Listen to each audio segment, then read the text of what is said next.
কিন্তু আর কেউ এই অ্যাঙ্গেলটা ভাবছে না কেন? ভেবেছে হয়তো সকলেই, কিন্তু মুখে কেউ স্বীকার করছে না। আসলে ওই পরিবারের ভেতরের কথা তো কেউ ঘাঁটাঘাঁটি করতে চায় না। আচ্ছা, আমি যে আপনাকে এই সব কথা বলেছি সেটা কাউকে বলবেন না প্লিজ। আমার বাবার ঘাড়ে সব দায় চাপিয়ে দিল ওরা। কেস চলাকালীনই পেটে ক্যান্সার ধরা পড়লো বাবার, চিকিৎসা হলো না, মারা গেল। সেই বয়স থেকে একা লড়ছি, শূন্য থেকে শুরু করে অনেক স্ট্রাগল করে এই জায়গায় পৌঁছেছি ম্যাডাম। আজ শিলিগুড়ি শহরে প্রত্যেকটা লোক আমাকে এক ডাকে চেনে। অলমাইটি আছেন, বুঝলেন ম্যাডাম, আমি বিশ্বাস করি। বুঝলি মিতুল, কেসটা যতটা সহজ মনে হয়েছিল ততটাও নয় রে। এই তো সেদিনই দেখে এলাম ভদ্রলোককে, কত কথা বললেন।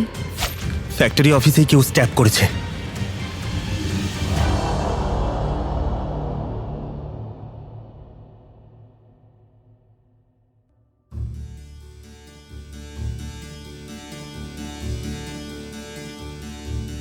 রেডিও মিলনের আজকের নিবেদন সমুজা দাসের টাপুরদি সিরিজের কাহিনী উত্তরবঙ্গে টাপুরদি।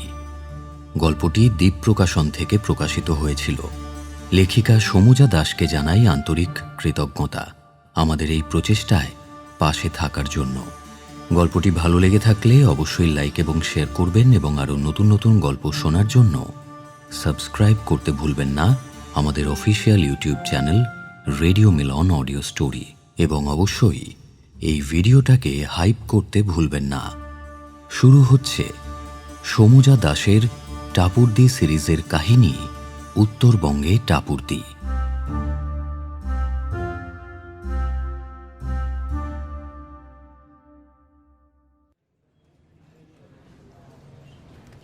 কি ঠিক করলে টাপুরদি? কেসটা নেবে? হ্যাঁ, সেই রকমই ভাবছি রে। আচ্ছা মিতুল, তুই কি ছুটি পাবি? তাহলে নর্থ বেঙ্গলটাও এই সুযোগে ঘুরে আসা যাবে। কবে নাগাদ বেরোবে? ভদ্রলোক তো বলছেন খুব আর্জেন্ট, যত তাড়াতাড়ি সম্ভব গিয়ে পৌঁছতে বলছেন। ও, দেখি তাহলে কিভাবে কি করা যায় অফিসে।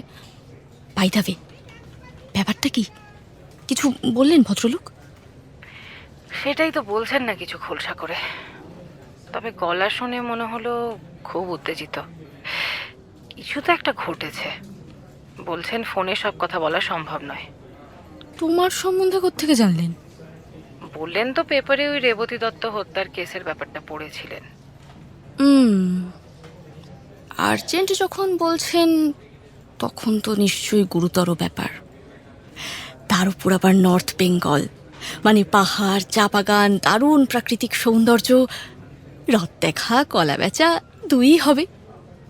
আমার কিন্তু খুব এক্সাইটেড লাগছে টাপুরদি। টাপুরদি, ডিসিশনটা তাড়াতাড়ি নিয়ে ডেটটা ফিক্সড করে নাও না। মানে আমাকেও তো ছুটির ব্যাপারটা দেখতে হবে। আপাতত হাতেও তো কোনো কাজ নেই তেমন। চল তাহলে ঘুরেই আসা যাক। তুই ছুটি ম্যানেজ কর। বেশ, ডেটটা টেক্সট করে দাও তুমি আমায়। অফিসের ব্যাপারটা আমি একটু দেখে নিয়ে জানাচ্ছি, এই তোমার সন্ধ্যের মধ্যে জানিয়ে দেবো। অফিস ফেরত আমি যাচ্ছি তোমার ডেরায়, তখন দেখা হচ্ছে। হ্যাঁ, টাটা। টাটা। ফোনটা রেখে কিউবিকলে ফিরে এলো মিতুল। মনের ভেতরে স্পষ্ট উত্তেজনা টের পাচ্ছে। সর্বরী বসুর অন্তর্ধানের কেসটার পর ও অফিসে খুব ব্যস্ত হয়ে পড়েছিল। অর্জুনদাও এখন হায়দ্রাবাদে। অর্জুনদার সঙ্গে একটা কেসের সূত্রে ওদের আলাপ হয়েছিল বছর দুয়েক আগে। তখন কসবা থানায় পোস্টেড ছিল অর্জুন। তারপর বেশ কিছু কেসে একসঙ্গে কাজ করার সুবাদে অর্জুন এখন ওদের খুব কাছের বন্ধু। গত বছর এপ্রিলে অর্জুনের আইপিএসের ফাইনাল রেজাল্ট বেরিয়েছে। খবরটা ভীষণ খুশির সন্দেহ নেই, তবু মনটা খারাপ হয়ে গিয়েছিল, কারণ ট্রেনিংয়ের জন্য অর্জুনকে কলকাতা ছাড়তে হয়েছে। এখন হায়দ্রাবাদে আছে অর্জুন। ন্যাশনাল পুলিশ একাডেমিতে ট্রেনিং চলছে। মাঝে মধ্যে ফোন টোন করে। টাপুর দিকে ঠিক বুঝে উঠতে পারে না মিতুল। ভেবেছিল অর্জুনদা চলে গেলে খুব কষ্ট পাবে টাপুরদি, কিন্তু সেরকম কিছু চোখে পড়েনি ওর। অত্যন্ত নির্লিপ্ত টাপুরদি। ওর মনের হদিশ এতদিন ধরে পাশে থেকেও টের পায়নি মিতুল।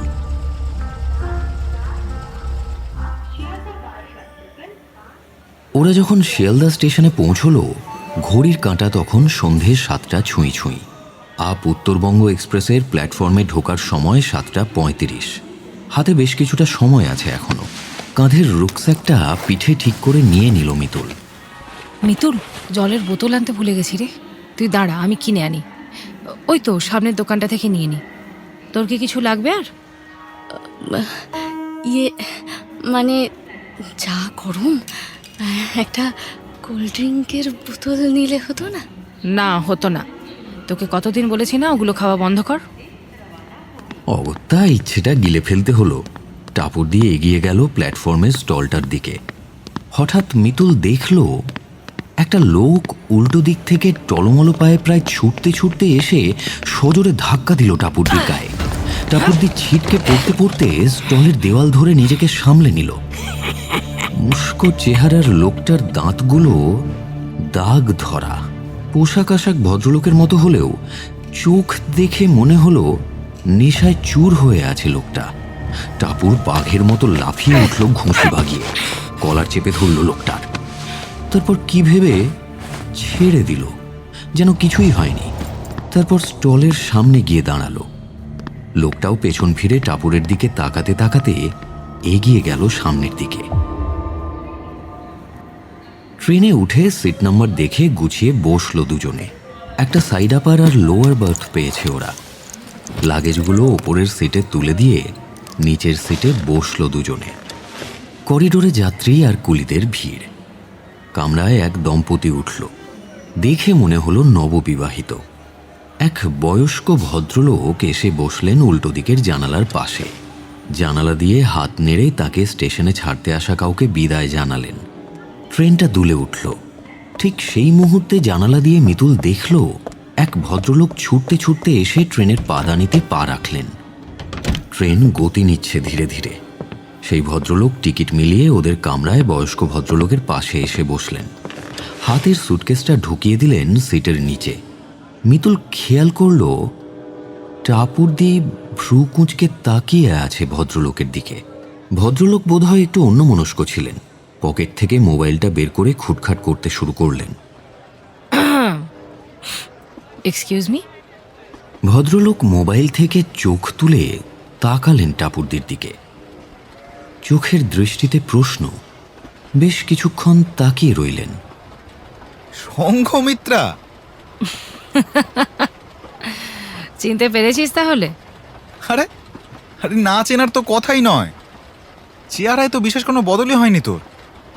তা স্বভাবটা বদলেছে নাকি সেই আগের মতোই গুন্ডা আছিস? হ্যাঁ, কি আমি গুন্ডা ছিলাম? না ঠিক গুন্ডা না, ডাকাত ছিলি।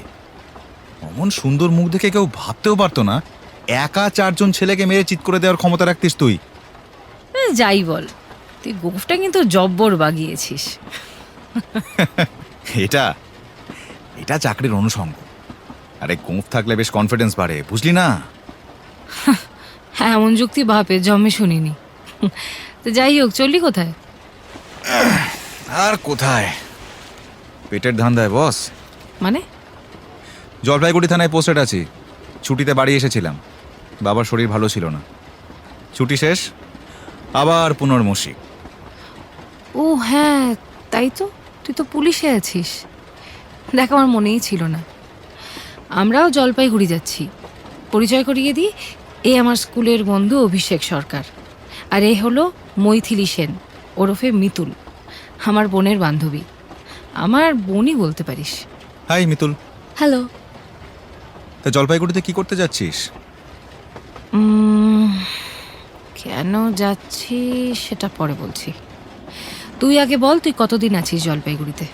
তা প্রায় 3 বছর হতে চললো। দীনেন্দ্রনাথ চৌধুরীকে চিনিস? শুনেছি তিনি জলপাইগুড়ি শহরের বিখ্যাত মানুষ। হ্যাঁ, চিনব না কেন?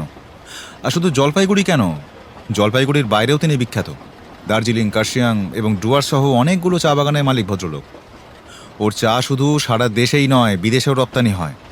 তবে এখন বয়স হয়েছে, তাই ছেলেরাই সব ব্যবসা দেখাশোনা করে। কিন্তু তুই ওর ব্যাপারে কেন জানতে চাইছিস বলতো? কি ব্যাপারটা কি? আমরা জলপাইগুড়িতে ওরই অতিথি হিসেবে আমন্ত্রিত। দীনেন চৌধুরীর অতিথি?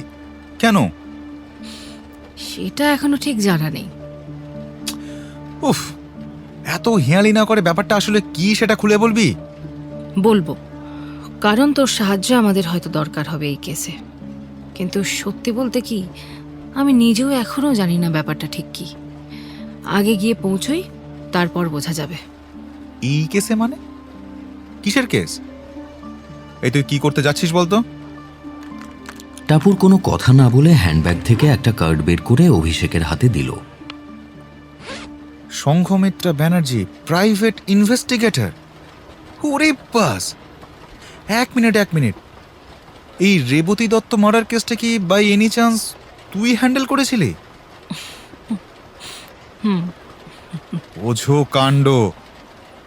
সংঘমিত্রা ব্যানার্জি নামটা মনে আছে, খবরের কাগজে দেখেছিলাম। সে যে আমাদের গুন্ডা টাপুর তা ভাবতেও পারেনি।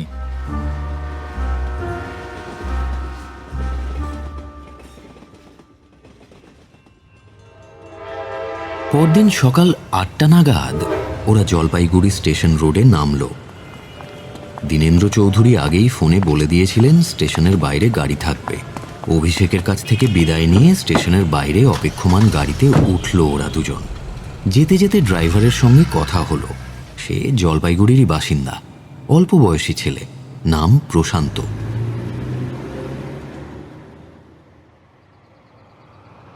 মিনিট 15 মধ্যে গাড়ি গন্তব্যে পৌঁছে গেল। মূল শহরের কোলাহলের একটু বাইরে বিরাট প্রাসাদোপম বাড়ি চৌধুরী নিবাস। হর্ন বাজাতে উর্দি পরা দারোয়ান গেট খুলে দিল। গাড়ি ওদের নিয়ে সোজা ভেতরে ঢুকে গেল। প্রশান্ত গাড়ি বারান্দার নিচে গাড়ি থামতে নেমে এলো টাপুর আর মিতুল। প্রশান্ত ডিকি খুলে ওদের মালপত্র নামিয়ে দিল। ওরা সিঁড়ি দিয়ে উঠে বসার ঘরে এসে ঢুকলো। বাপরে, আমাদের পুরো ফ্ল্যাটটাই তো এই বসার ঘরটায় ঢুকে যাবে গো। চুপ, আজে বাজে বকিস না এখন। বসার ঘরের চারিদিকে চোখ বোলাতে লাগলো টাপুর। আসবাবপত্র দেখে গৃহকর্তার সূক্ষ্ম রুচির পরিচয় পাওয়া যায়। দেওয়ালে প্রমাণ মাপের রামব্রান্তের নিশীথরক্ষী, ভ্যানগগের সূর্যমুখী, ভিঞ্চির মোনালিসা, যামিনী রায়ের গণেশ জননী সহ একাধিক বিখ্যাত শিল্পীদের শিল্পকর্ম। বেশিরভাগই অরিজিনাল প্রিন্ট। বুঝতে অসুবিধে হয় না, এইসব ছবির সংগ্রাহক চিত্রশিল্পের রীতিমতো সমঝদার। টাপুর মুগ্ধ হয়ে দেখছিল। মিতুল চুপচাপ সোফায় বসে আছে। মিতুল রে, সব কটা অরিজিনাল ফার্স্ট হ্যান্ড প্রিন্ট, বেশিরভাগই ইউরোপ থেকে আনা। দারুণ কালেকশন। এসব আমার বাবার কালেকশন। বাবা ইউরোপের বিভিন্ন মিউজিয়ামে নিজস্ব শোরুম থেকে বিভিন্ন সময় কিনে এনেছেন। সব ক্যানভাসের উপর প্রিন্ট। অচেনা কণ্ঠস্বর শুনে দুজনেই তাকিয়ে দেখল এক সৌম্যকান্তি ভদ্রলোক পর্দা সরিয়ে ঘরে ঢুকেছেন। বয়স 50-55 হবে। সুদর্শন, গায়ের রং টকটকে ফর্সা, ক্লিন শেভড, পরনে ব্লু জিন্সের ওপর ইউএস পোলোর ব্লু কলারের সাদা টি শার্ট। এই বয়সেও বেশ পেটানো চেহারা। এক বিন্দু বাড়তি চর্বি নেই শরীরে। নিশ্চয়ই নিয়মিত শরীরচর্চা করেন ভদ্রলোক। নমস্কার, আমি অতীন্দ্রনাথ চৌধুরী। আমার বাবা ফোনে কথা বলেছিলেন আপনাদের সঙ্গে। বাবা পুজোয় বসেছেন, একটু সময় লাগবে। আপনারা ততক্ষণ ফ্রেশ হয়ে ব্রেকফাস্ট সেরে নেন, তারপর কথা হবে। ঠিক আছে। মালতী। প্রায় সঙ্গে সঙ্গেই এক মহিলা ঘরে এসে ঢুকল। বোধহয় এ বাড়ির পরিচারিকার কাজ করে। মনে হলো কর্তার ডাকের অপেক্ষায় দরজার বাইরেই দাঁড়িয়েছিল। মালতী আপনাদের থাকার ঘর দেখিয়ে দেবে, ওর সঙ্গে ভেতরে যান, ও সব ব্যবস্থা করে দেবে। কোনো কিছু দরকার হলে ওকে নির্দ্বিধায় বলতে পারেন। আমাকে ব্যবসার কাজে সারাদিনই বাইরে থাকতে হয়। পরে আবার দেখা হবে। ঠিক আছে। থাকার ব্যবস্থা রীতিমতো রাজকীয়। দোতলার বিশাল ঘরটা বিদেশি কায়দায় সাজানো। যে কোনো বড় 5 তারা হোটেলের ঘরের সঙ্গে অন্দরসজ্জায় স্বচ্ছন্দে পাল্লা দিতে পারে। সঙ্গে অ্যাটাচড বাথরুম আর খোলা ব্যালকনি। টাপুর ব্যালকনিতে গিয়ে দাঁড়িয়েছিল। এদিকে আয় মিতুল, দেখে যা।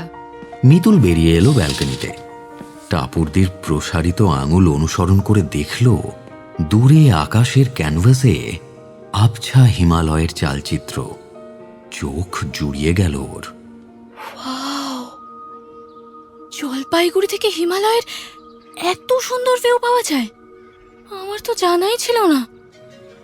যদিও খুবই হালকা, হয়তো আকাশ পরিষ্কার বলেই দেখা যাচ্ছে, তবুও মনটা ভালো হয়ে যায় এক মুহূর্তে।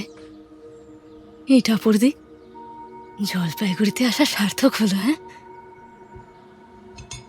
স্নান সেরে বেরিয়ে মিতুল দেখল মালতী টেবিলে ব্রেকফাস্ট সাজাচ্ছে। টাপুরের স্নান আগেই সারা হয়ে গেছে। মালতী বলল, আজকের দিনটা ঘরেই ব্রেকফাস্ট করে নাও, দুপুরের খাবার ডাইনিং হলে এসে করবা। আমি চা দিয়ে যেতেছি, চা খেয়ে নিচে আসবা, বড়বাবু তোমাদের জন্য অপেক্ষা করতেছে। দুজনেরই খুব খিদে পেয়েছিল। ফল, টোস্ট, অমলেট, সসেজ মুহূর্তে উড়ে গেল।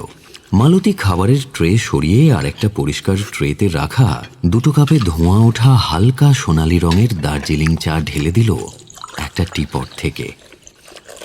চায়ের মন মাতানো গন্ধে দুজনের ঘ্রাণেন্দ্রিয়ই প্রায় অবশ হয়ে এলো। কি কারণে চৌধুরীদের বাগানের চায়ের দেশে বিদেশে এত চাহিদা বুঝতে পারছিস? সে আর বলতে। দীনেন্দ্রনাথ চৌধুরীর বয়স 80-র ওপর। অভিজাত চেহারা, দেখা মাত্রই সম্ভ্রম জাগতে বাধ্য। এই বয়সেও টান টান শরীর, মাথার চুল সব সাদা। ওরা ঘরে ঢুকতে উঠে দাঁড়িয়ে নমস্কার করলেন ভদ্রলোক। নমস্কার। এখানে আসতে কোনো অসুবিধে হয়নি তো আপনাদের? আমাদের তুমি বললে বেশি খুশি হব।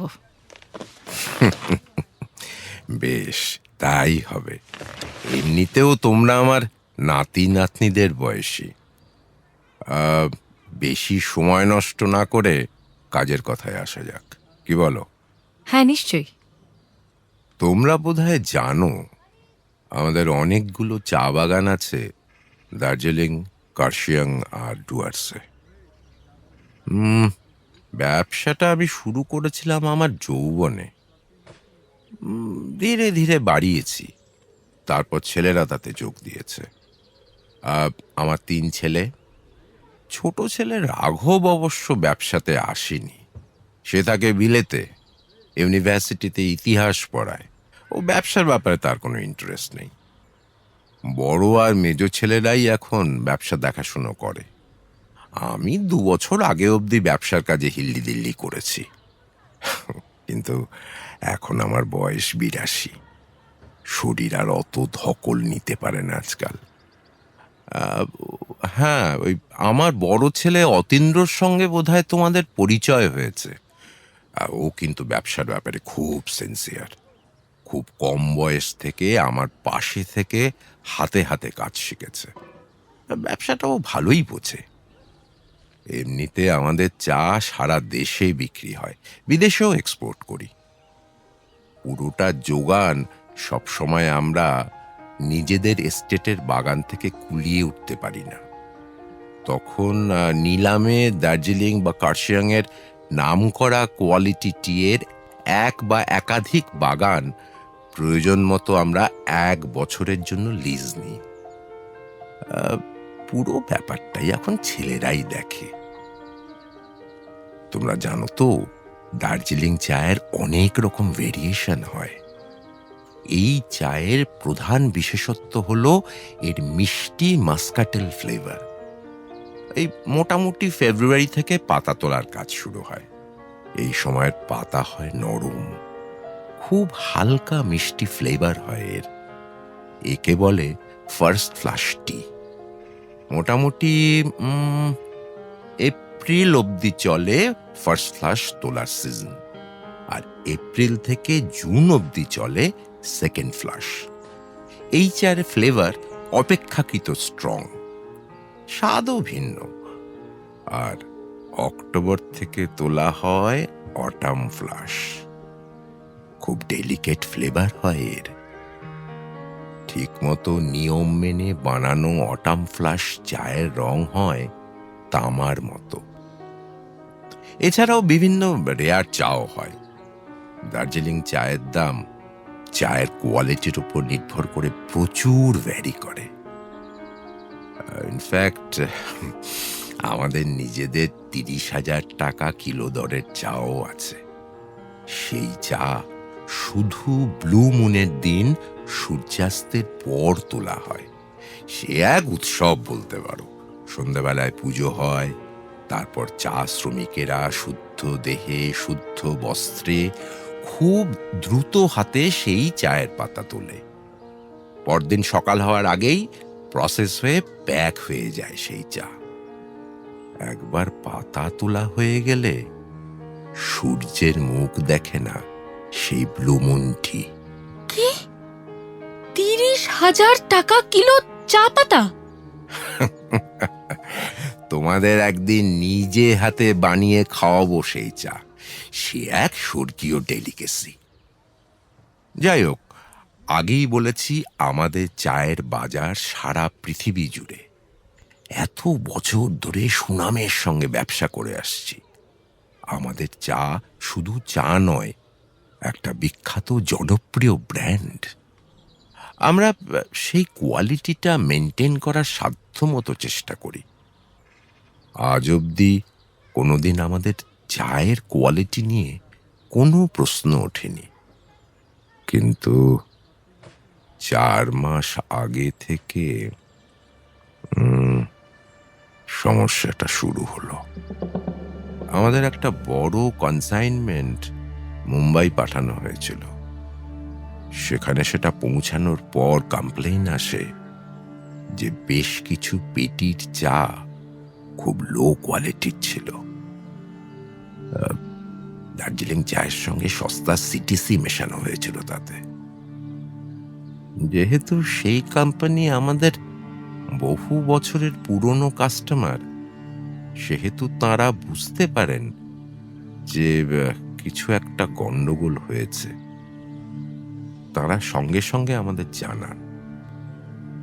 আমাদের মুম্বাইয়ের অফিস থেকে লোক গিয়ে নিজেরা সরেজমিনে দেখে এসে কনফার্ম করে যে তাদের অভিযোগ সত্যি। কিন্তু কিন্তু এরকম হওয়ার কথা নয়। ব্যবসায় সুনাম তৈরি করতে বছরের পর বছর লেগে যায়। একবার নষ্ট হয়ে গেলে সেটা খুব অসম্মানের, ব্যবসার পক্ষেও খুব ক্ষতিকর। ইনফ্যাক্ট গত 4 মাসে মুম্বাই, আহমেদাবাদ, দিল্লিতে আমাদের 3টে কনসাইনমেন্ট ফল্ট পাওয়া গিয়েছে। একটা নতুন কোম্পানির সঙ্গে কন্ট্রাক্ট বাতিল হয়েছে। মার্কেটে কিছুটা হলেও এর প্রভাব পড়েছে, বুঝলে। এসব খবর তো চাপা থাকে না। আমার সারা জীবনের পরিশ্রম, স্বপ্ন সব ধুলোয় মিশে যাবে এরকম চলতে থাকলে। কিন্তু কিন্তু এটা খুবই সেনসিটিভ একটা বিষয়। এর সঙ্গে আমার ব্যবসা সুনাম জড়িয়ে আছে। তাই পুলিশের কাছে যাওয়াও সম্ভব নয়। এই কারণেই তোমার শরণাপন্ন হওয়া। আমি আগেই ইন্টারনাল এনকোয়ারি করে দেখতে চাই যে ব্যাপারটা কি হচ্ছে। দেখো, আমার হাতে খুব বেশি সময় নেই। এরকম চলতে থাকলে ব্যবসা লাটে উঠবে। যত শিগগিরই সম্ভব ঘটনাগুলোর ভেতরের রহস্য খুঁজে বার করতে হবে। এবার আমায় বলো, কেসটা তুমি নেবে? পারবে তো? পারবো কি না এখনই বলা সম্ভব নয়, কিন্তু চেষ্টা করে দেখতে চাই। ভয় নেই, খুব বেশি সময় নেব না আপনার। যদি মনে হয় আমার সাধ্যের বাইরে, যত তাড়াতাড়ি সম্ভব জানিয়ে দেব আপনাকে। বৃথা সময় নষ্ট করব না। বেশ, তাহলে তোমরা কাজ শুরু করো। আর আমার থেকে কিছু জানার থাকলে জিজ্ঞাসা করতে পারো। অতীন্দ্রবাবুর সঙ্গে তো আলাপ হলো। আপনার মেজ ছেলে কোথায়? উনি এখানে থাকেন না? কে? ও, সুধীন। হ্যাঁ, এই বাড়িতেই তো থাকে। ও 2 দিন হলো কার্শিয়াং গেছে। আজ সন্ধ্যের মধ্যেই ফেরার কথা। আপনাদের ব্যবসায় কম্পিটিশন কেমন? মানে এমন কোনো প্রতিদ্বন্দ্বী আছে যারা আপনার ব্যবসার ক্ষতি চাইতে পারে বলে আপনার মনে হয়? দেখো, এই ব্যাপারে আমি অনেক ভেবেছি। এই দার্জিলিং, কার্শিয়াং, ডুয়ার্স জুড়ে ছোট ছোট অনেক টি এস্টেট আছে, তারা আমাদের ধারে কাছে আসে না। আর প্রতিযোগিতার কথা বললে সেরকম মাপের ব্র্যান্ড হাতে গোনা 4-5টার বেশি হবে না যারা আমাদের প্রতিদ্বন্দ্বীর পর্যায়ে পড়তে পারে। কিন্তু এই ব্যবসায় প্রতিযোগিতা, ঈর্ষা এসব থাকলেও কেউ এরকম নীচ কাজ করতে পারে বলে না না না, মনে হয় না আমার। আপনার কাউকে সন্দেহ হয়? আমার এখানে বেশিরভাগ কর্মচারী অনেক পুরনো। আমাদের এস্টেট অফিস হচ্ছে কার্শিয়াংয়ে। এছাড়া দেশের বিভিন্ন শহরে মার্কেটিং অফিস আর প্রচুর আউটলেট আছে। সব অফিসে সকলের সঙ্গে ইনফ্যাক্ট ডাইরেক্ট আমাদের যোগাযোগও হয় না। সেসব জায়গায় যারা অথরিটি, তারাই অ্যাপয়েন্ট করে জুনিয়র ক্লার্ক বা আউটলেট সেলসের লোকেদের। না না, এত বড় কারচুপি করা তাদের পক্ষেও সম্ভব নয়। যে কটা কনসাইনমেন্টে সমস্যা হয়েছে সেগুলো আমাদের এস্টেট থেকে সোজা ক্লায়েন্টের কাছে গিয়েছিল। সেক্ষেত্রে ধরা যেতে পারে কারচুপিটা হয় এখানেই হয়েছে, না হয় ডেস্টিনেশনে হয়েছে। কারণ রাস্তায় ট্রাক থামিয়ে সব পেটি খুলে মাত্র কয়েকটা পেটির চা কিছুটা বার করে তাতে সস্তা চা মেশানোর আইডিয়াটা কিছুটা অ্যাবসার্ড লাগছে। বলছি না যে হতে পারে না, কিন্তু চান্স কম। বাই দ্য ওয়ে, যেসব ট্রাকে আপনাদের কনসাইনমেন্ট পাঠানো হয় বা বিভিন্ন শহরে আপনাদের আউটলেটে মাল পাঠানো হয়, সেগুলো কি আপনাদের নিজেদের, নাকি অন্য কোনো ট্রান্সপোর্ট থেকে ভেহিকল নেন আপনারা? ব্যবসার শুরুতে অন্য ট্রান্সপোর্ট থেকে ট্রাক নেওয়া হতো।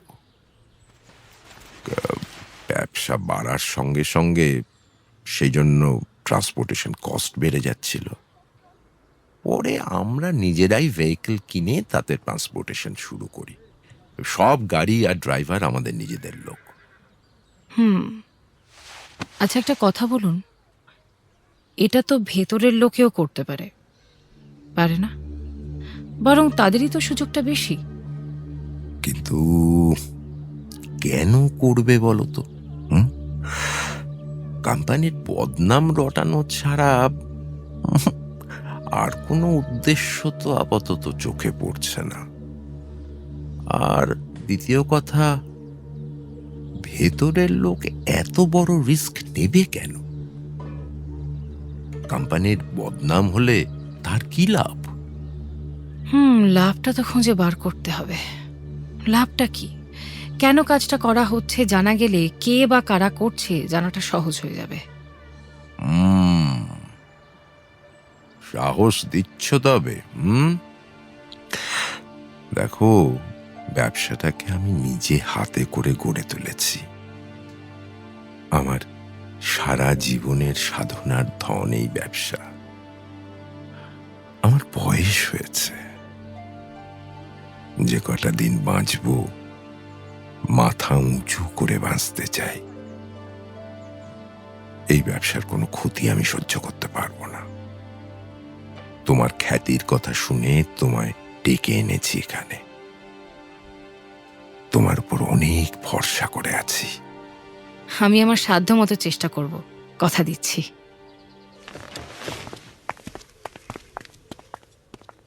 ঘরে ফিরে এসে মিতুল টাপুরকে জিজ্ঞেস করল, কি মনে হচ্ছে টাপুরদি? ব্যাপারটা আপাত দৃষ্টিতে যত সরল মনে হচ্ছে ততটা নাও হতে পারে। দীনেন্দ্রবাবু শুধু কোম্পানির বদনামের অ্যাঙ্গেলটাই দেখছেন, কিন্তু আমি ভাবছি অন্য কথা। কি কথা? কোম্পানির বদনাম করানোটাই যদি উদ্দেশ্য হয়, তাহলে মাত্র কয়েকটা পেটির চায়ে লো কোয়ালিটির চা কেন মেশানো হলো? সবগুলোতে কেন হলো না? তাই তো। তারপর ধর কোনো রাইভাল কোম্পানি যদি এটা করে থাকে তাহলে কিভাবে করলো, যেখানে এরা নিজেদের ট্রান্সপোর্ট ব্যবহার করেন? আর মেশানোর ব্যাপারটা ঠিক কোন জায়গায় হলো? পুরো ব্যাপারটা একমাত্র তখনই সম্ভব যদি ভেতরের লোক ইনভলভ থাকে। ঠিক বলেছ, এটা কিন্তু আমারও মনে হয়েছে। এখন প্রশ্ন হলো সেই ভেতরের লোক কে বা কারা, তারা কতটা ডেসপারেট, কেনই বা করছে এরকম? আর যাই হোক, দার্জিলিং চায়ের ব্যাপারে কত কিছু জানলাম বলো তো। আমার তো আবার চা তেষ্টা পেয়ে গেল। তোর ফোন ভাইব্রেট করছে, ধর। ও, ওই দীনেন্দ্রবাবুর সঙ্গে কথা বলার সময় ফোন সাইলেন্ট করে রেখেছিলাম। অর্জুন দা, হ্যালো। তোমরা পৌঁছে গিয়েছো তো ঠিক মতো? টাপুরের ফোন অনেকক্ষণ চেষ্টা করেও লাগলো না, আউট অফ রিচ বলছে। হ্যাঁ, আমরা ঠিক সময় পৌঁছেছি। ট্রেন একদম রাইট টাইম ছিল। এই দাঁড়াও, টাপুর দিকে দি, ধরো। মিতুল ফোনটা এগিয়ে দিল টাপুরের হাতে, তারপর উঠে ব্যালকনিতে এসে দাঁড়ালো। কত পরিষ্কার আকাশ এখানে। কলকাতায় এমন আকাশ দেখাই যায় না। সভ্যতার জাঁতা কলে পড়ে আমরা প্রকৃতির দিকে চোখ মেলে চাইতেই ভুলে যাচ্ছি। তাই এরকম প্রকৃতির মাঝে এসে দাঁড়ালে নিজেদের নাগরিক জীবনের মোহজালটুকু নিমেষেই ছিন্ন হয়ে যায়।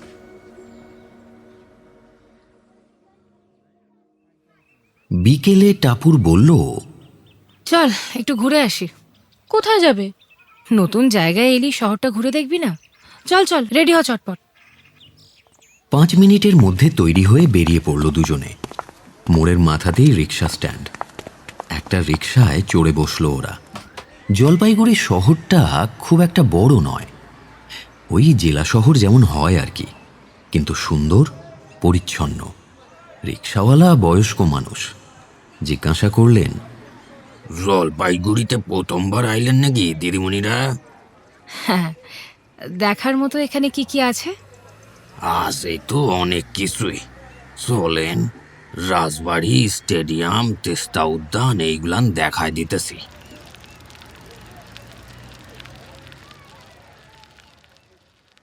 সেসব দেখে ওরা দুজনে মিলে করলা নদীর চড়ায় বসে রইল অনেকক্ষণ। কাছেই শ্মশান। এই সন্ধ্যের মুখে কেউ তার এই জীবনের হিসেব নিকেশ চুকিয়ে অন্তিম গন্তব্যের উদ্দেশ্যে রওনা হচ্ছে। রিক্সাওয়ালা জানতে চাইল, চা বাগানে যাইবেন নাকি? সন্ধে হয়ে এলো তো, আজ না, বরং কাল যাব। এখন স্ট্যান্ডে নামিয়ে দিন। ঠিক আছে। 7:30 নাগাদ ওরা ফিরে এলো বাড়িতে। দেখল বসার ঘরে দীনেন্দ্রবাবুর সঙ্গে দুজন অপরিচিত ভদ্রলোক সোফায় বসে আছেন। এসো এসো, পরিচয় করিয়ে দিই। এ আমার মেজ ছেলে সুধীন্দ্র, আর ইনি হলেন আমাদের এস্টেটের ম্যানেজার পুলকেশ মিত্র। মিতুল দেখল সুধীন্দ্রবাবুর সঙ্গে তার দাদা অতীন্দ্রবাবুর চেহারার কোনো মিলই নেই। সুধীন্দ্রবাবু মাঝারি উচ্চতার গোলগাল চেহারার মানুষ। গায়ের রঙও দাদার মতো উজ্জ্বল গৌরবর্ণ নয়, বরং খানিকটা মাঝাই। নমস্কার। বাবার কাছে শুনেছেন নিশ্চয়ই পুরো ব্যাপারটা। আসলে এইসব ঝামেলায় আমাদের ব্যবসার খুব ক্ষতি হয়ে গিয়েছে গত কয়েক মাসে। যদিও গত 3 সপ্তাহে এরকম ঘটনা আর ঘটেনি, হয়তো যে বা যারা করেছিল তারা সাবধান হয়ে গিয়েছে। কিন্তু আমাদেরও তো কনজিউমেবল আইটেম। যদি আমাদের ক্ষতি করার জন্য বিষাক্ত কিছু মিশিয়ে দেয়, সেটাও একটা দুশ্চিন্তার বিষয়। আমিও এই ব্যাপারটা নিয়েই ভাবছিলাম দুপুরে। যদি আপনাদের ব্যবসার ক্ষতি করাই উদ্দেশ্য হয়, তাহলে এত কষ্ট করার দরকারটা কি? অনেকভাবেই তো সেটা করা যেত, হয়তো আরো সহজে, তাই না? হ্যাঁ, সেটা নিয়ে আমিও ভেবেছি, কিন্তু এছাড়া আর কি কারণ হতে পারে বলুন তো? সেটা এই মুহূর্তে বলা সম্ভব নয়। তার জন্য আমায় নিজেকে আপনাদের ব্যবসাটা ভালো করে বুঝতে হবে আগে। আমি আপনাদের কিছু প্রশ্ন করতে চাই, অবশ্য যদি আপনাদের আপত্তি না থাকে। না না, আপত্তি কিসের? আপনি যা জানতে চান নির্দ্বিধায় জিজ্ঞেস করুন। পর্দা ঠেলে মালতী ঘরে ঢুকল। ট্রেতে চায়ের কাপ সাজানো, প্লেটে বিস্কুট, নিমকি। সেন্টার টেবিলে ট্রেটা নামিয়ে পর থেকে কাপে কাপে চা ঢেলে সবার হাতে দিল। আহ, চায়ের সোনালি রংটা দেখে চোখটা একদম জুড়িয়ে গেল। রঙে, স্বাদে, গন্ধে চৌধুরী এস্টেটের চা কিন্তু সত্যিই অদ্বিতীয়। কথাটা বললেন এস্টেটের ম্যানেজার পুলকেশ মিত্র। আপনাদের তো অনেকগুলো বাগান আছে। দীনেন্দ্রবাবুর কাছে জেনেছি মেন অফিস কার্শিয়াংয়ে। তার মানে কি চা পাতা শুধু ওখানেই প্রসেস হয়? না না, সব বাগানেই প্রসেসিং হয়। রয়ের পাতা ওভাবে অন্য জায়গায় নিয়ে যাওয়া বা বেশিক্ষণ ফেলে রাখা সম্ভব নয়। কার্শিয়াংয়ের ফ্যাক্টরিতে প্যাকেজিং হয় মেনলি, রিটেলের জন্য আলাদা প্যাকেট হয়। এছাড়া হোলসেল বা আমাদের আউটলেটের জন্য লুজ চা পাতা বড় বড় কাঠের কার্টনে যায়। তার মানে সেরকম কার্টনের চাই সমস্যাটা হয়েছে, তাই তো? হ্যাঁ। আপনারা তো এখানে মানে জলপাইগুড়িতে থাকেন, ওখানের কাজকর্মকে দেখাশোনা করে তাহলে?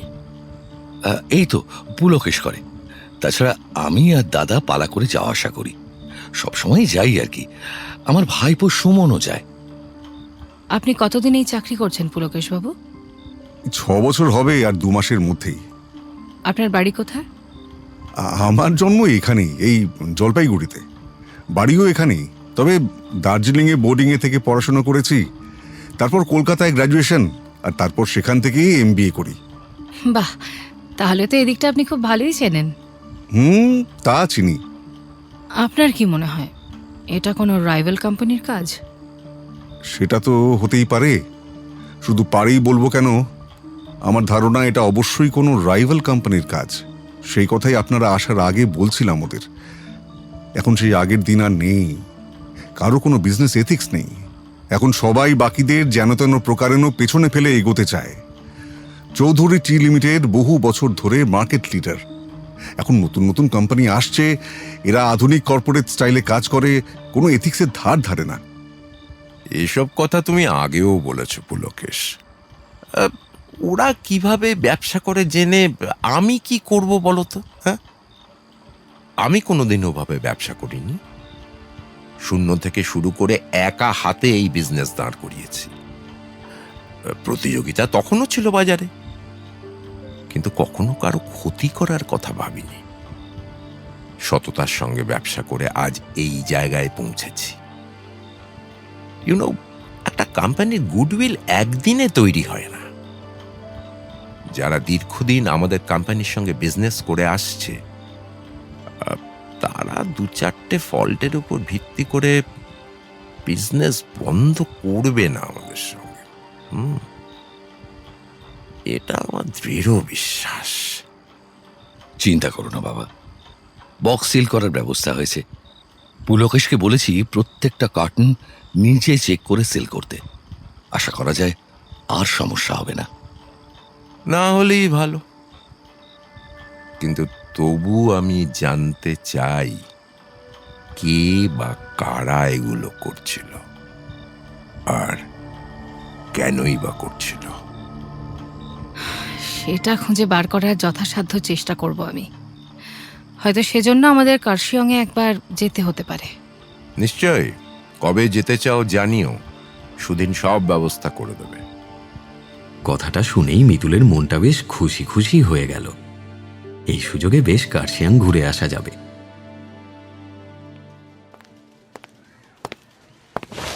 তো ব্যাপারটা কি সেটা বলা যাবে? জিজ্ঞেস করলেন অভিষেক। সকালে জলপাইগুড়ি থানার ওসি অভিষেককে ফোন করেছিল টাপুর। সেই মতো বিকেল 4টে নাগাদ জলপাইগুড়ি থানায় ওরা এসেছে। বলা হয়তো উচিত নয়, আমার ক্লায়েন্টের সিক্রেট আমার তোকে না জানানোই উচিত, কিন্তু মনে হচ্ছে তোর সাহায্য ছাড়া এই কেসে এগোনো মুশকিল। আচ্ছা ছাড়, সেসব কথা পরে হবে। আগে বল তোর কাজকর্ম কেমন চলছে? জলপাইগুড়িতে ক্রাইম খুব একটা আছে বলে তো মনে হয় না, বেশ শান্ত জায়গা। হ্যাঁ, এমনিতে শান্তই। এই টুকটাক চুরি, পারিবারিক বা রাজনৈতিক সমস্যা ছাড়া বড় ধরনের কোনো ক্রাইম এখানে নেই বললেই চলে। মাঝে মাঝে নেপাল সীমান্তে ধুলাবাড়ি দিয়ে চাইনিজ গুডস স্মাগলড হয় বটে, তবে সেসব তো ওপেন সিক্রেট। এখানেও ঢোকে টুকটাক। পুলিশ প্রশাসন সবাই সব জানে। শিলিগুড়িতে তো বেঙ্গলের সব থেকে বড় স্মাগল গুডসের মার্কেট আছে, সেও বহুযুগ ধরে। তবে ইদানিং ভুটান থেকে গোল্ড স্মাগলিং হচ্ছে। ভুটান এমনিতে শান্ত জায়গা, এতদিন একে নিয়ে কোনো মাথা ঘামাতে হয়নি, কিন্তু বিগত কয়েক বছর ধরে অস্ট্রেলিয়া, দুবাই এবং আরও বিভিন্ন দেশ থেকে ভুটান দিয়ে ইন্ডিয়াতে সোনা ঢুকছে। আবার তারপর সেই সোনা পৌঁছে যাচ্ছে দেশের কোনায় কোনায়। পুলিশ যথেষ্ট নজরদারি চালাচ্ছে ভুটান বর্ডারে, অনেক ধরপাকড়ও হয়েছে, সোনাও উদ্ধার হয়েছে অনেক। কিন্তু তবুও ব্যাপারটাকে পুরোটা ঠেকানো যাচ্ছে না রে। দার্জিলিং, জলপাইগুড়ি, আলিপুরদুয়ারের সঙ্গে ভুটান বর্ডার শেয়ার করে, সব জায়গাতেই পুলিশ অ্যালার্ট রয়েছে, কিন্তু চোরাগোপ্তা পথে স্মাগলিং চলছে। ব্যাপারটা নিয়ে খবরের কাগজে পড়েছিলাম বেশ কিছুদিন আগে, মনে পড়ছে। তাহলে তো পরিস্থিতি বেশ সিরিয়াস। হ্যাঁ, তা খানিকটা সিরিয়াস তো বটেই। বাদ দে, এসব তো চলতেই থাকবে। তোর খবর বল, চৌধুরীদের কেসটা কি? ব্যবসায়িক অন্তর্ঘাত সম্ভবত। হ্যাঁ, সেটা আবার কি জিনিস? বিজনেস রাইভালরির সমস্যা যদ্দূর মনে হয়। বাজারে চৌধুরীদের বদনাম ছড়ানোর চেষ্টা করছে কেউ। হ্যাঁ, বুঝলাম। তা কিভাবে কাঠি করছে? টাপুর পুরো ঘটনাটা খুলে বলল অভিষেককে। তিনি খুব মন দিয়ে শুনলেন, তারপর বললেন, তুই শিওর হচ্ছিস কি করেছে তোর ক্লায়েন্ট ব্লাফ দিচ্ছে না? না মানে হতেও তো পারে, মনে কর তাদের নিজেদের মালে গলদ বেরিয়েছে, এটাকে ঢাকার জন্য এবং নিজেদের নির্দোষ প্রমাণ করে ইমেজ বাঁচানোর জন্য এ সমস্ত ওই আভ্যন্তরীণ তদন্তের নাটক করছে হয়তো। একটা কথা বলি, তোর ক্লায়েন্ট কিন্তু শাঁসালো লোক, টাকার কুমির, তাই দক্ষিণাটা না তুইও মায়া দয়া না করে আদায় করে নিস। না রে, নাটক বলে মনে হচ্ছে না। ওরা বেশ টেন্সড ব্যাপারটা নিয়ে। আচ্ছা বেশ, মানলাম তোর কথা। এবার বল, আমি কিভাবে হেল্প করতে পারি তোকে? শোন, আমার কিছু ইনফরমেশন চাই। তোদের পুলিশের তো অনেক সোর্স থাকে। দীনেন্দ্র চৌধুরীর ছেলেদের সম্পর্কে জানতে চাই, সব কিছু। ঠিক আছে, হয়ে যাবে, খবর পেয়ে যাবি। ও, আরেকজনের সম্পর্কেও কিছু জানার আছে।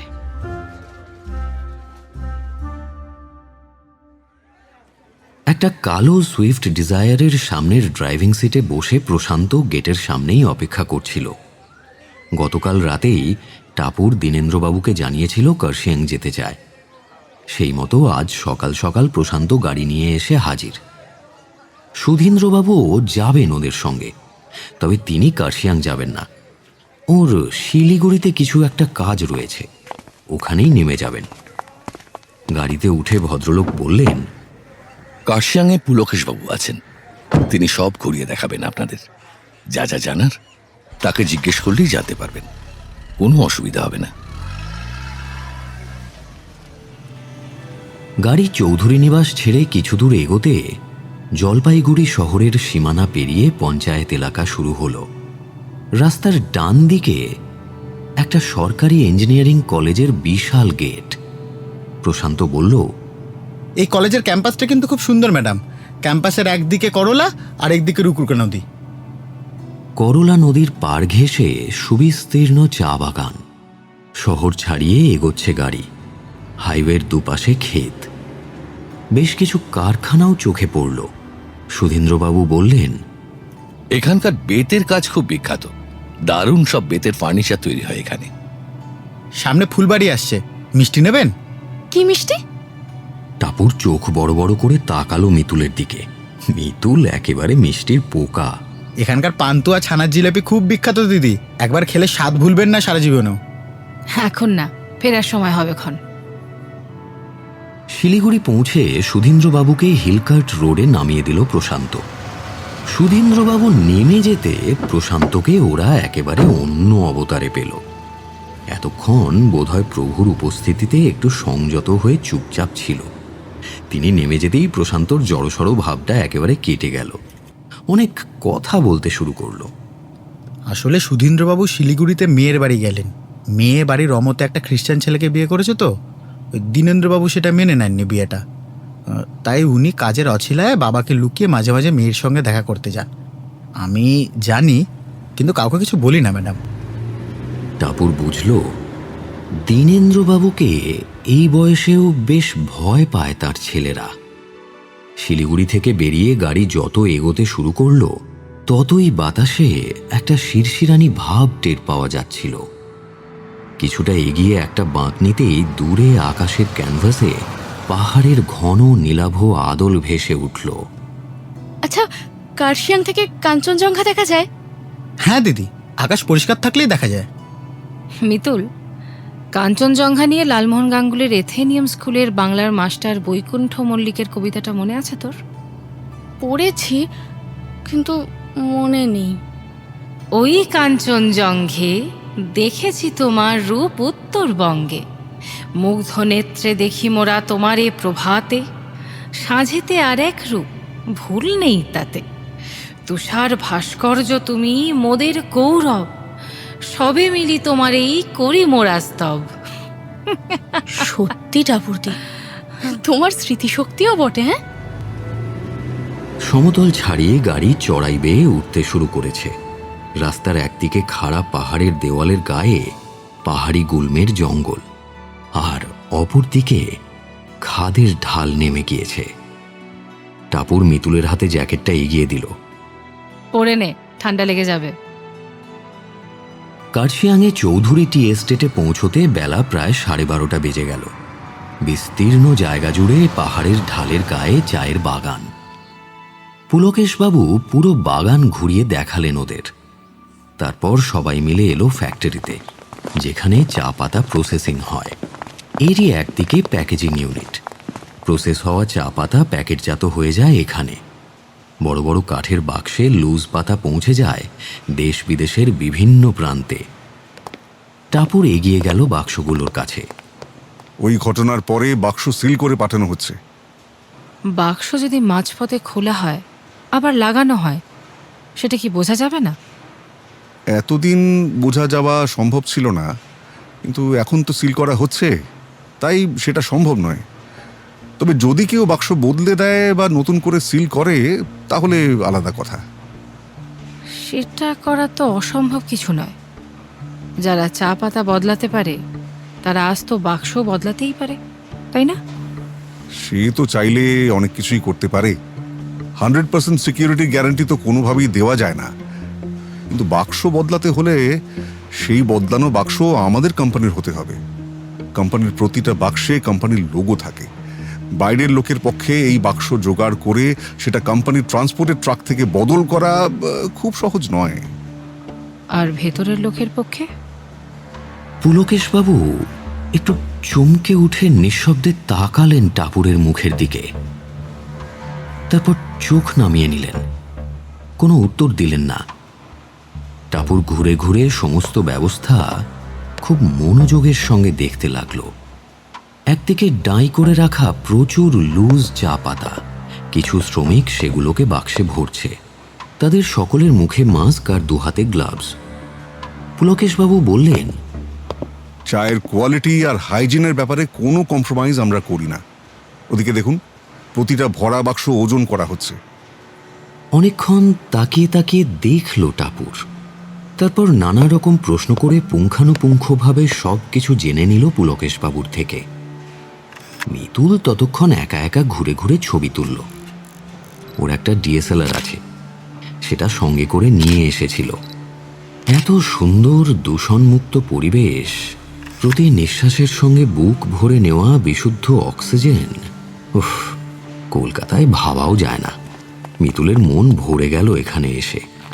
ফেরার জন্য যখন ওরা গাড়িতে উঠল তখন 2:30 বাজে। পেটে ছুঁচো ডন দিচ্ছে। গাড়িতে স্টার্ট দিয়ে প্রশান্ত জিজ্ঞেস করল, দিদিরা দুপুরে খাবেন না? হ্যাঁ, খেতে তো হবেই। কোথায় খাওয়া যায় বলো তো? কার্শিয়াং সিটিতে অনেক রেস্তোরাঁই আছে, কিন্তু তার জন্য উল্টো যেতে হবে। এই তার চেয়ে রাস্তার একটু এগিয়ে একটা পাইস হোটেল আছে, বেশ পরিষ্কার পরিচ্ছন্ন, খাবারও বেশ ভালো। বেশ, সেখানেই চলো তবে।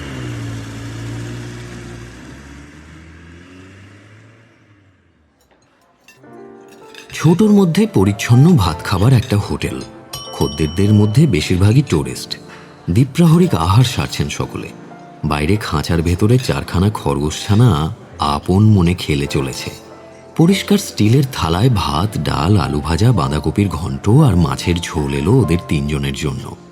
প্রশান্ত গিয়ে কোণের দিকের একটা টেবিলে একা বসেছিল। টাপুর ওকে ধরে নিয়ে এলো নিজেদের টেবিলে। বেচারা কিছুতেই আসবে না, শুধু বলে আমি এখানেই ঠিক আছি, আর টাপুরও ছাড়বে না। শেষমেশ উঠে এসে ওদের সঙ্গে এক টেবিলে বসল। তবে স্বল্প আয়োজনেও বেশ সুন্দর ঘরোয়া রান্নার স্বাদ। মন ভালো হয়ে গেল মিতুলের। খাওয়া সেরে বিল পেমেন্ট করে রাস্তার পাশে এসে দাঁড়ালো ওরা। গাড়িটা হোটেলের পাশের খালি জায়গায় পার্ক করেছে প্রশান্ত। ও সেদিকেই এগিয়ে গেল গাড়িটা আনতে। ওরা গাড়ির জন্য যখন অপেক্ষা করছে তখন হঠাৎ একটা কালো আইটেন গাড়ি এসে দাঁড়ালো ওদের সামনে। সামনে পেছনের দরজা খুলে 4 জন লোক নামলো। প্রত্যেকেই নেপালি, তবে এদের চোখ মুখ দেখে বিপদের আভাস পেল টাপুর আর মিতুল। ইতিমধ্যে দুটো লোক পকেট থেকে ছোড়াও বের করেছে। ছোড়া উঁচিয়ে টাপুরের সামনে এগিয়ে এলো একজন, আরেকজন ঠিক মিতুলের পেছনে এসে দাঁড়ালো, এতটাই কাছে যে ওর ঘাড়ের কাছে তার নিঃশ্বাস অনুভব করতে পারছে। টাপুরের সামনের লোকটা ছোড়াটা ওর চিবুকের কাছে গলায় ছুঁয়ে বলল, কাল সকালের ফার্স্ট ট্রেন ধরে কলকাতায় ফিরে যাবি, নইলে বিকালে জলপাইগুড়ি বাজারের মাঝখানে দুজনের লাশ পড়ে থাকবে, মনে রাখিস। টাপুরের চোয়াল শক্ত হয়ে গেল, চোখ দুটো যেন জ্বলছে। হঠাৎ লোকটা শব্দ করে মাটিতে বসে পড়ল। টাপুর ডান পায়ের হাঁটু দিয়ে লোকটার 2 পায়ের মাঝখানে সজোরে একটা রদ্দা মেরেছে। ঘটনার আকস্মিকতায় বাকি লোকগুলো হকচকিয়ে গিয়েছে। সেই সুযোগে মিতুল ডান হাতের কনুই দিয়ে ওর পেছনে দাঁড়িয়ে থাকা লোকটার তলপেটে সর্বশক্তি প্রয়োগ করে একটা সজোরে গুঁতো মারল। লোকটা ছিটকে রাস্তার উপর বসে পড়ল পেটে হাত দিয়ে। অন্য দুটো লোক নিরস্ত্র ছিল। কি করবে বুঝে ওঠার আগেই তাদের একজন মাথায় হাত দিয়ে বসে পড়েছে, মাথা ফেটে রক্ত গড়াচ্ছে। ওরা দেখল প্রশান্ত হাতে করে মাটি থেকে পাথর কুড়িয়ে ছুঁড়ে মারছে লোকগুলোর দিকে। টাপুর ততক্ষণে ওর সামনে মাটিতে পড়ে থাকা লোকটার বুকের ওপর চেপে বসেছে। এক হাতে লোকটার কলারটা চেপে ধরে আরেক হাতে মোক্ষম একখানা আপরকাট ছাড়লো চোয়াল লক্ষ্য করে। তারপর উঠে দাঁড়িয়ে হাত ঝেড়ে বলল, যে তোদের পাঠিয়েছে তাকে বলে দিস, আমায় কেউ ভয় দেখানোর চেষ্টা করলে আমি ভয়ঙ্কর রেগে যাই।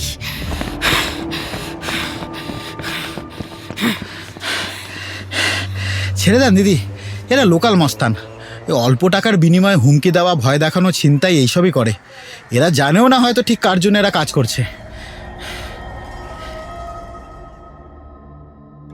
বাকি রাস্তাটা টাপুর থমথমে মুখে বসে রইল। ফুলবাড়ি পেরিয়ে গেল। পান্তুয়া ছানার জিলিপির কথা মনে করানোর সাহস মিতুল বা প্রশান্ত কারোরই হল না। বিফল মনোরথ হয়ে মিতুল জানালা দিয়ে প্রকৃতি দেখে কাটিয়ে দিল পুরো রাস্তা। রাতের খাওয়া আজ মালতী ঘরেই দিয়ে গেল। বলল, দীনেন্দ্রবাবুর শরীরটা বিশেষ ভালো নাই, প্রেশার বাড়ছে। ডাক্তারবাবু বলছে তাড়াতাড়ি খেয়ে শুয়ে পড়তে, উনি শুয়ে পড়ছেন। ওরাও সারাদিন ঘোরাঘুরি করে যথেষ্ট ক্লান্ত ছিল। ঘরে খাবার পেয়ে খুশিই হল।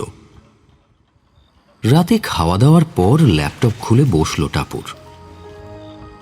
মিতুল একবার উঁকি দিয়ে দেখল, পশ্চিমবঙ্গের ম্যাপ খুলে নর্থ বেঙ্গল আর সীমান্ত এলাকাটা জুম করে দেখছে টাপুরদি খুব মন দিয়ে।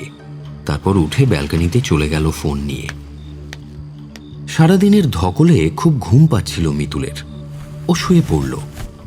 টাপুরের মুড সেই দুপুর থেকে খারাপ। ও যে আজ শিগগির শোবে না তা মিতুল জানে। মাঝরাতে একবার ঘুম ভাঙল মিতুলের। দেখল টাপুর এখনো শুতে আসেনি। ঘড়ির দিকে তাকিয়ে দেখল 1টা বাজে। ব্যালকনি থেকে টাপুরের চাপা হাসির শব্দ শুনতে পেল।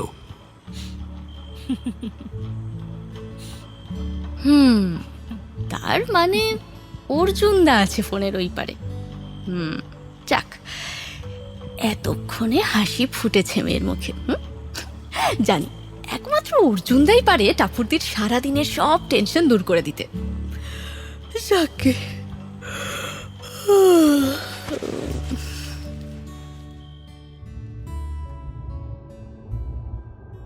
পরের 2 দিন ঝড়ের গতিতে কেটে গেল। এই 2 দিন টাপুরকে মিতুল কোনো প্রশ্ন করেনি। ও জানে এখন কোনো উত্তর পাওয়া যাবে না, কারণ ওর টাপুরদি রহস্যের গহনে ডুব দিয়েছে। এই দুদিনে যেটুকু বুঝলাম, কেসটাকে যতটা সহজ ভাবা গেছিল ততটাও সহজ নয়। সকালে ব্যালকনিতে দাঁড়িয়ে ভাবছিল মিতুল। দেখল একটা ইনোভা ঢুকলো গেট দিয়ে। ওদের দোতলার এই ঘরটা থেকে সামনের সদর গেটটা পরিষ্কার দেখা যায়। গাড়ি থেকে যে নামলো তার বয়স 25-এর আশেপাশে হবে। লম্বা সুন্দর চেহারা। গাড়ি থেকে নেমেই ওদের ব্যালকনির দিকে তাকালো লোকটা। মিতুলকে দেখে চোখ সরিয়ে নিল। মিতুল বুঝল এই বাড়িতে ওদের উপস্থিতি সম্পর্কে লোকটা সম্যক অবহিত। সম্ভবত দীনেন্দ্রবাবুর নাতি। ব্রেকফাস্ট টেবিলে ওদের আলাপ হলো অতীন্দ্রবাবুর ছেলে সুমনের সঙ্গে। কলকাতায় MBA পড়া শেষ করে বছর 3 হলো জলপাইগুড়িতে ফিরেছে। ব্যবসার হাল হকিকত এখন বুঝে নিচ্ছে আর কি। ভবিষ্যতে তো ব্যবসা তারই হাতে। অতীন্দ্রবাবু বিপত্নিক। সুমন তার একমাত্র পুত্র সন্তান। এক মেয়ে অবশ্য আছে, তবে সে বিয়ে করে বরের সঙ্গে ক্যালিফোর্নিয়ায় সেটেল করে গিয়েছে। সুমন এখন জলপাইগুড়িতেই থাকে। কদিনের জন্য মামা বাড়ি বেড়াতে গিয়েছিল আলিপুরদুয়ারে। ওর মামা নাকি অসুস্থ। এই বাড়িতে মহিলা বলতে একমাত্র সুধীন্দ্রবাবুর স্ত্রী প্রভা দেবী। তিনিও 3 তলা থেকে খুব কমই নামেন। একদিন এসেছিলেন ওদের সঙ্গে আলাপ করতে। জিজ্ঞেস করছিলেন বিয়ে করেছে কিনা, বয়স কত, কবে বিয়ে করবে, ওর হাতে ভালো সম্বন্ধ টম্বন্ধ আছে, এই সব। তাছাড়া এই যে টাপুর গোয়েন্দাগিরি করে বেড়ায়, বাড়ির লোকে কিছু বলে টলে কিনা সেসব নিয়েও খোঁজ খবর করছিলেন। তবে কথাবার্তার পর ওদের ভবিষ্যৎ নিয়ে নিতান্ত আশাহত হয়ে সেই যে 3 তলায় উঠে গিয়েছেন ভদ্রমহিলা, আর আসেননি। দুপুরে টাপুর ল্যাপটপ নিয়ে বসে কিছু খুটখাট করছে। মিতুল একটা বই নিয়ে বিছানায় শুয়েছিল। এমন সময় দরজায় ঠক ঠক করে শব্দ হলো। শব্দ শুনে ধর্মড়িয়ে উঠে বসল মিতুল। সুমন উঁকি মেরে বলল, আসতে পারি? হ্যাঁ হ্যাঁ, আসুন না। কেসটা সম্বন্ধে জানতে এলাম। কত দূরে এগোলেন? টাপুর একটুক্ষণ অন্যমনস্কভাবে তাকিয়ে রইল সুমনের দিকে। মনে হলো দৃষ্টি ওর দিকে থাকলেও ও অন্য কিছু ভাবছে। তারপর হঠাৎ চটকা ভেঙে হেসে বলল, তেমন আর এগোতে পারলাম কই। আপনি কিছু সাহায্য করুন না। আপনার এই ব্যাপারে ইনসাইট কি? আমি আর কি বলবো, আমি তো সবেমাত্র ব্যবসা জয়েন করেছি। এখনো ভালো করে সবটা বুঝিয়ে উঠতে পারলাম না। তবু কিছু চিন্তা ভাবনা তো আপনিও নিশ্চয়ই করেছেন ব্যাপারটা নিয়ে। সুমন মাথা নিচু করে পায়ের নখ দিয়ে একটুক্ষণ মেঝের টাইলস খুঁটল। তারপর চোখ তুলে বলল, আচ্ছা, আপনি কি টুবাইদির ব্যাপারটা শুনেছেন? টুবাইকে? আমার খুড়তুতো দিদি, মেজকার মেয়ে, শিলিগুড়িতে থাকেও। ও আচ্ছা, না শুনিনি তো। প্রশান্তর কাছে শোনা ঘটনাটা বেমালুম চেপে গেল টাপুর। কি ব্যাপার বলুন তো? টুবাইদি প্রেম করে এক নেপালি খ্রিস্টানকে বিয়ে করেছিল দাদুর অমতে। শুধু ধর্মের ব্যাপার হলে হয়তো সমস্যা তেমন হতো না। দাদু অর্থোডক্স ছিল ঠিকই, কিন্তু টুবাইদিকে খুব ভালোবাসত। কিন্তু ওর হাজব্যান্ড ফ্রান্সিস অ্যান্টনি প্রধান ওরফে টনি শিলিগুড়ি শহরের নামকরা স্মাগলিং মাফিয়া। হংকং মার্কেটের জিনিসপত্র বর্ডার এরিয়া দিয়ে বেআইনিভাবে স্মাগল করে আনে। পুলিশ প্রশাসন সব জেনে ওর টিকিও ছুঁতে পারে না। দাদু এই বিয়ে কখনোই মানেননি। নিজে গিয়েছিলেন টুবাইদিকে ফিরিয়ে আনতে, কিন্তু টনি দাদুকে খুব বাজেভাবে অপমান করে। তাতে দাদু খুব রেগে চড় মেরেছিল টনিকে। টনি শাসিয়েছিল দাদুকে, দেখে নেব বলেছিল। আমার তো মনে হয় এসব ওরই কাজ। যদিও আমি শিওর নই, কিন্তু কিন্তু ও সব পারে। বুঝিনি তো, পরিবারের মধ্যেকার ব্যাপার সবার সামনে বলাও যায় না এই সন্দেহের কথা। তবে আমি বাবাকে বলেছিলাম। বাবা বলল কাউকে এসব কথা না বলতে। কিন্তু আর কেউ এই অ্যাঙ্গেলটা ভাবছে না কেন? ভেবেছে হয়তো সকলেই, কিন্তু মুখে কেউ স্বীকার করছে না। আসলে ওই পরিবারের ভেতরের কথা তো, কেউ ঘাঁটাঘাঁটি করতে চায় না। আচ্ছা আমি যে আপনাকে এই সব কথা বলেছি সেটা কাউকে বলবেন না প্লিজ। কিন্তু আমায় সব কথা খুলে না বললে রহস্যটা সমাধান হবে কি করে? হ্যাঁ, তা ঠিক। দাদুর উচিত ছিল আপনাকে সব বলা। টনি করতে পারে না এহেন কাজ নেই। এখন ওর নজর পড়েছে এই ব্যবসাটার ওপর। সেটা কি করে জানলেন? আসলে মেজকা বলেছিল বাবাকে। দাদুকে লুকিয়ে টুবাইদির বাড়িতে যায় মেজকা। একদিন বলেছে এই ব্যবসায় ফ্যামিলি প্রপার্টিতে তো টুবাইয়েরও অংশ আছে, ওকে কেন বঞ্চিত করা হবে? শুধু মেয়ে বলে? আমি শিওর এইসব কথা টনি মেজকার মাথায় ঢোকাচ্ছে। টনি এই ব্যবসা, সম্পত্তি, এই সমস্ত কিছুর লোভেই টুবাইদিকে প্রেমের জালে ফাঁসিয়ে বিয়ে করেছে।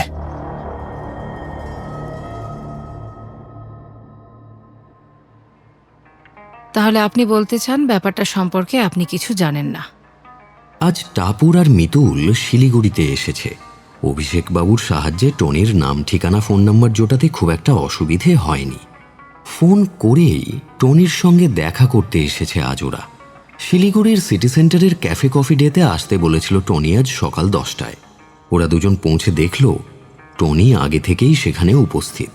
সুমনের মুখে টনির কথা শুনে তার যে ছবি মিতুলের মনে তৈরি হয়েছিল তার সঙ্গে কোনো মিল পেল না।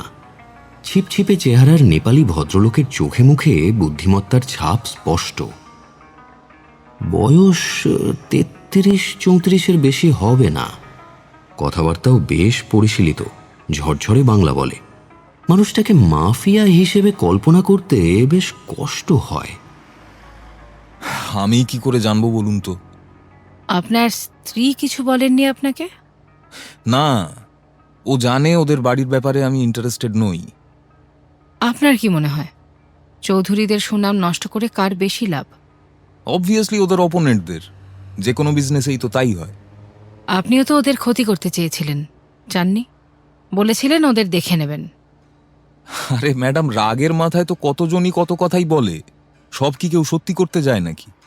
আর তাছাড়া ওরা তো আফটার অল আমার শ্বশুর বাড়ির লোক, তাই না?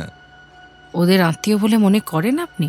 বলেন কি, বড় লোক কুটুম মনে না করলে চলে? হ্যাঁ দেখুন ম্যাডাম, আপনি আমার সম্বন্ধে কি শুনেছেন আমি জানি না। আমি বিজনেসম্যান। কে কি ভাবলো তাতে আমার কিচ্ছু এসে যায় না। আমার কাছে আমার কাজটা প্লেন অ্যান্ড সিম্পল বিজনেস। খুব ব্যস্ত থাকি আমি, অন্যের বিজনেসে কাঠি করবার মতন সময় আমার নেই। আর করবই বা কেন? আজ না হোক কাল ওই বিজনেসে তো আমাদেরও শেয়ার থাকবে। আমার ওয়াইফ ওই ফ্যামিলি বিজনেসে তো পার্শিয়ালি হলেও ইনহেরিট করবেই। তাই আমি কেন নিজের পায়ে কুড়ুল মারতে যাব? আপনি কি শিওর ওরা আপনার ওয়াইফকে বিজনেসে শেয়ার দেবে? দিতে বাধ্য। তার মানে দাঁড়াচ্ছে ওই বিজনেসের ওপর আপনারও লোভ আছে। হয়তো সেজন্য ওই ফ্যামিলির মেয়েকে বিয়ে করেছিলেন, তাই না? টনির বুদ্ধিদীপ্ত মুখটা ধীরে ধীরে পাথরের মতো শক্ত হয়ে উঠছিল।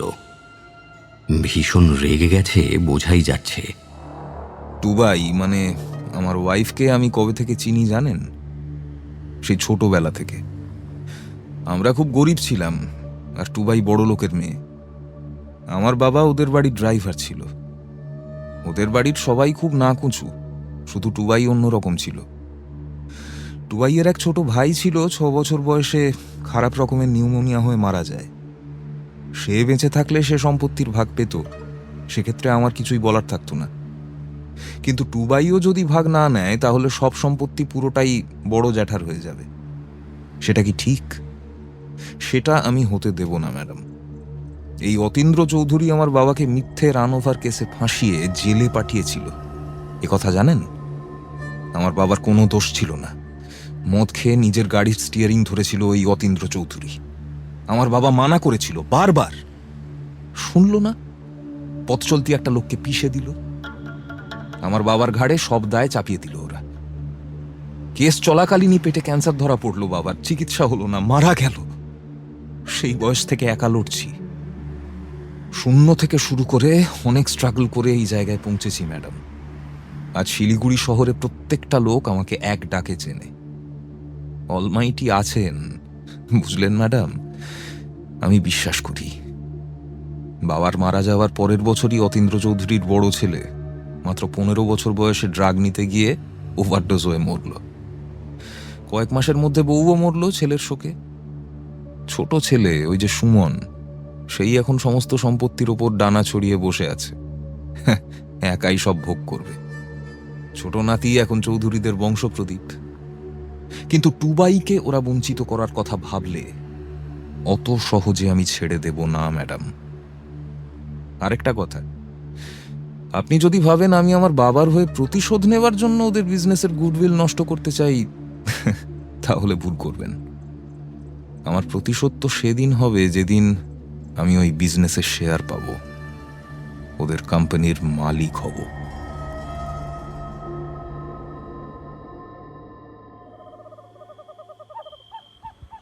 বুঝলি মিতুল, কেসটা যতটা সহজ মনে হয়েছিল ততটাও নয় রে। যত কেসটার ভেতরে ঢুকছি তত জটিল হয়ে উঠছে। বলছি যে তুমি চৌধুরীদের বিজনেস রাইভালদের সঙ্গে কথা বলবে না? বলতে পারলে তো ভালোই হতো, কিন্তু তাতে খবরটা তাদের মধ্যে ছড়িয়ে যাবে। সেটার সুযোগ নিয়ে তারা মার্কেটে চৌধুরীদের সুনাম নষ্ট করার সুযোগ আরো বেশি করে পাবে। সেটা বোধহয় ঠিক হবে না। তাহলে কিভাবে এগোবে কিছু ভেবেছো? মানে কি মনে হচ্ছে তোমার? টাপুর উত্তর দিল না। ভ্রু কুঁচকে অন্যমনস্কভাবে অনেকক্ষণ খোলা জানালার দিকে চেয়ে রইল। তারপর বলল, আমরা না কিছু একটা ব্যাপার মিস করে যাচ্ছি, কিন্তু কি সেটাই বুঝতে পারছি না। খুব ইম্পর্ট্যান্ট কিছু, কিন্তু চোখে পড়ছে না। আচ্ছা টাপুর দি, এমনও তো হতে পারে পুরো ব্যাপারটাই আমরা ভুল বুঝছি, মানে ভুল পথে হাতড়াচ্ছি। জানি না কেন আমার এমন মনে হলো। দেখো, জিজ্ঞেস করলে কিন্তু আমি বলতে পারবো না, মানে জাস্ট মনে হলো। রাত অনেক হয়ে গেছে, শুয়ে পড়। কাল সকালে একবার থানায় যাব।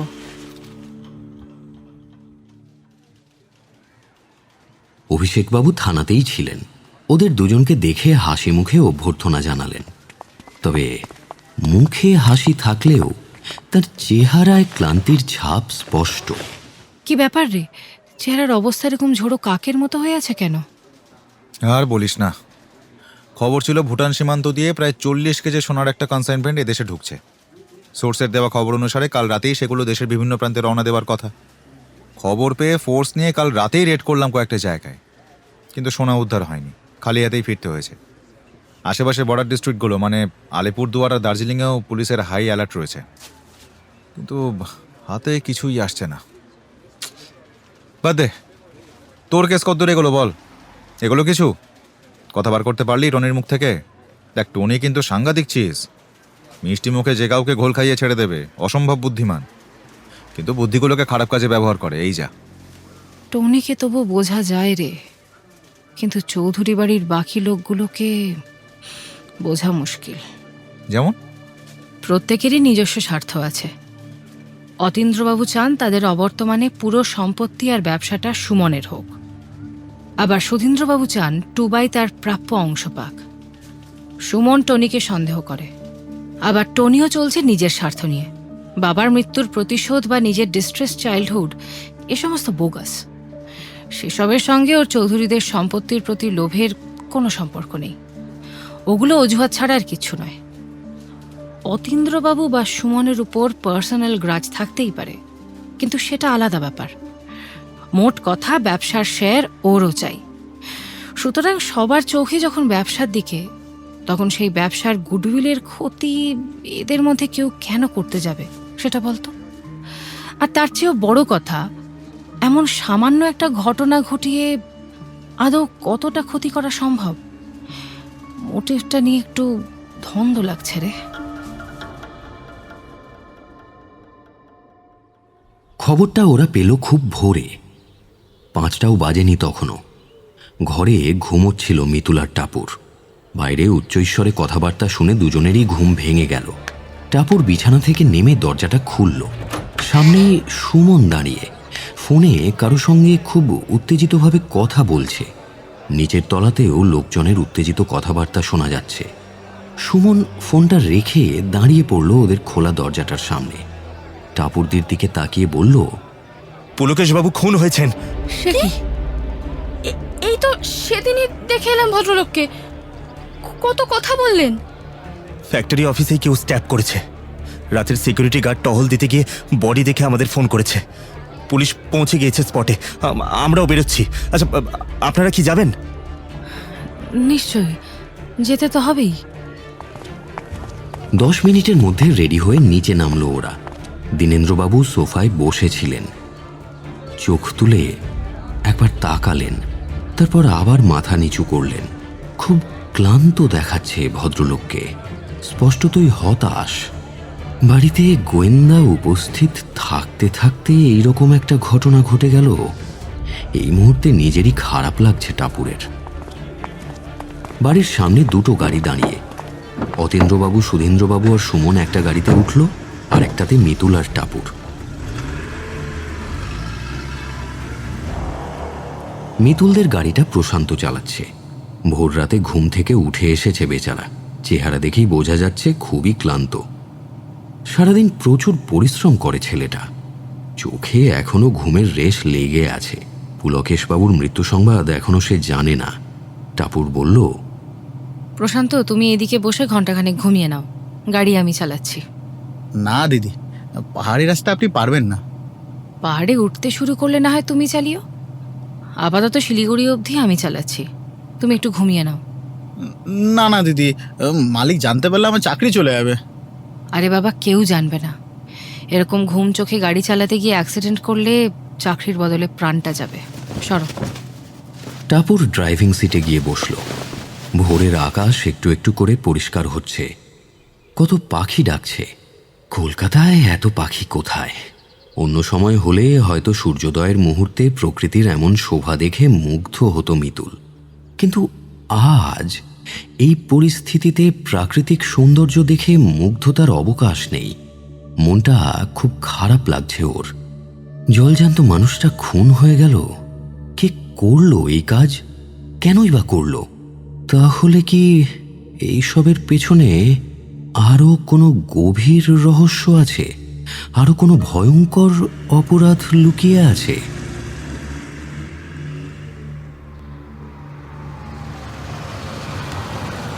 গাড়ি চৌধুরী টি এস্টেটে যখন পৌঁছলো, পুলিশ ততক্ষণে ডেড বডি সরিয়ে নিয়েছে। স্পটটা মার্ক করে রাখা আছে। নিজের অফিসের দরজার ঠিক সামনে বডিটা পড়েছিল।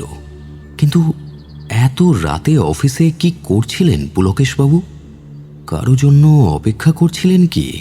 কারো আসার কথা ছিল দেখা করতে, কিন্তু মাঝরাতে? অভিষেকবাবু এখানকার দায়িত্বপ্রাপ্ত অফিসার রতনলাল থাপাকে ফোন করে টাপুরের পরিচয় জানিয়েছিলেন। তাকে অনুরোধ করেছিলেন ওদের সঙ্গে সহযোগিতা করার জন্য। টাপুর গম্ভীর মুখে অফিসে ঢুকে গেল রতনলাল বাবুর সঙ্গে। মিতুল বাইরেই অপেক্ষা করতে লাগলো। অতীন্দ্রবাবু বাইরের গেটের কাছে দাঁড়িয়ে সিকিউরিটি গার্ডের সঙ্গে কথা বলছেন। পাশেই সুমন মুখ কালো করে দাঁড়িয়ে আছে। চোখে মুখে দুশ্চিন্তার ঘন মেঘ। মিতুল মনে মনে ভাবল, চৌধুরীদের সময়টা সত্যি খারাপ যাচ্ছে। প্রথমে চায়ের বাক্সে চা বদল, তারপর এস্টেটের ম্যানেজার খুন। বাজারের প্রভাব পড়তে বাধ্য। ভাবতে ভাবতে মিতুল পায়ে পায়ে অফিস ঘরের পেছন দিকে গেল। দূর থেকে দেখতে পেল সুধীন্দ্রবাবু একা দাঁড়িয়ে সিগারেট খাচ্ছেন, কানে ফোন।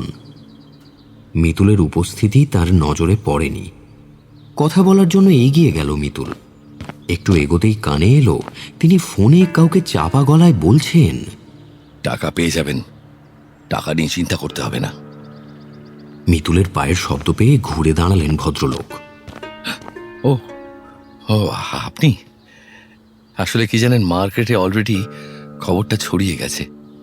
এক নতুন ক্লায়েন্ট অর্ডার ক্যান্সেল করলেন, টাকা ফেরত চাইছেন। কি যে বিপদ হলো, শনি লেগেছে আমাদের বিজনেসে জানেন। চিন্তা করবেন না, খুব শিগগিরই কেস সলভ হয়ে যাবে। সুধীন্দ্রবাবু হাতের সিগারেটটা শেষ করে মাটিতে ফেলে পা দিয়ে পিষে অত্যন্ত চিন্তিত মুখে মাথা নাড়লেন। চলুন যাওয়া যাক। ফিরে এসে মিতুল দেখল টাপুর মৃদু স্বরে রতনলাল থাপার সঙ্গে কিসব যেন কথাবার্তা বলছে। ও এগিয়ে গেল সেই দিকে। তাহলে সেই কথাই রইল, রিপোর্টটা পেলে জানাবেন আমায়।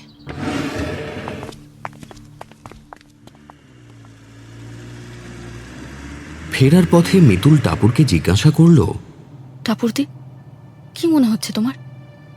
টাপুর কোনো গভীর চিন্তায় ডুবে আছে। ভ্রুতে ভাঁজ, যেন কোনো হিসেব মিলব করেও মিলছে না। একটু পরে মিতুলের দিকে চেয়ে বলল, বলতো মিতুল, তোর কি মনে হয় পুলকেশ বাবুর মৃত্যুতে কার সবচেয়ে বেশি লাভ হওয়ার সম্ভাবনা? কেউ কেন মারতে চাইবে তাকে? হয়তো পুলকেশ বাবু কোনোভাবে জেনে গিয়েছিলেন যে কে চায় অন্য চা মেশাচ্ছে, তাই মুখ বন্ধ করে দেওয়া হলো। পুরো রাস্তাটা আর কোনো কথা বলল না টাপুর। ফোনটা এলো দুদিন পরে। মাঝের দুদিন মিতুলের শরীর খুব খারাপ হয়ে পড়েছিল। হঠাৎ জ্বর, গলা ব্যথা নিয়ে রীতিমতো শয্যাশায়ী হয়ে পড়েছিল। টাপুর একাই এদিক ওদিক ঘুরে বেরিয়েছে। কে জানে কোথায় কোথায় গেছে। ওর মনে একটা জেদ চেপে গেছে।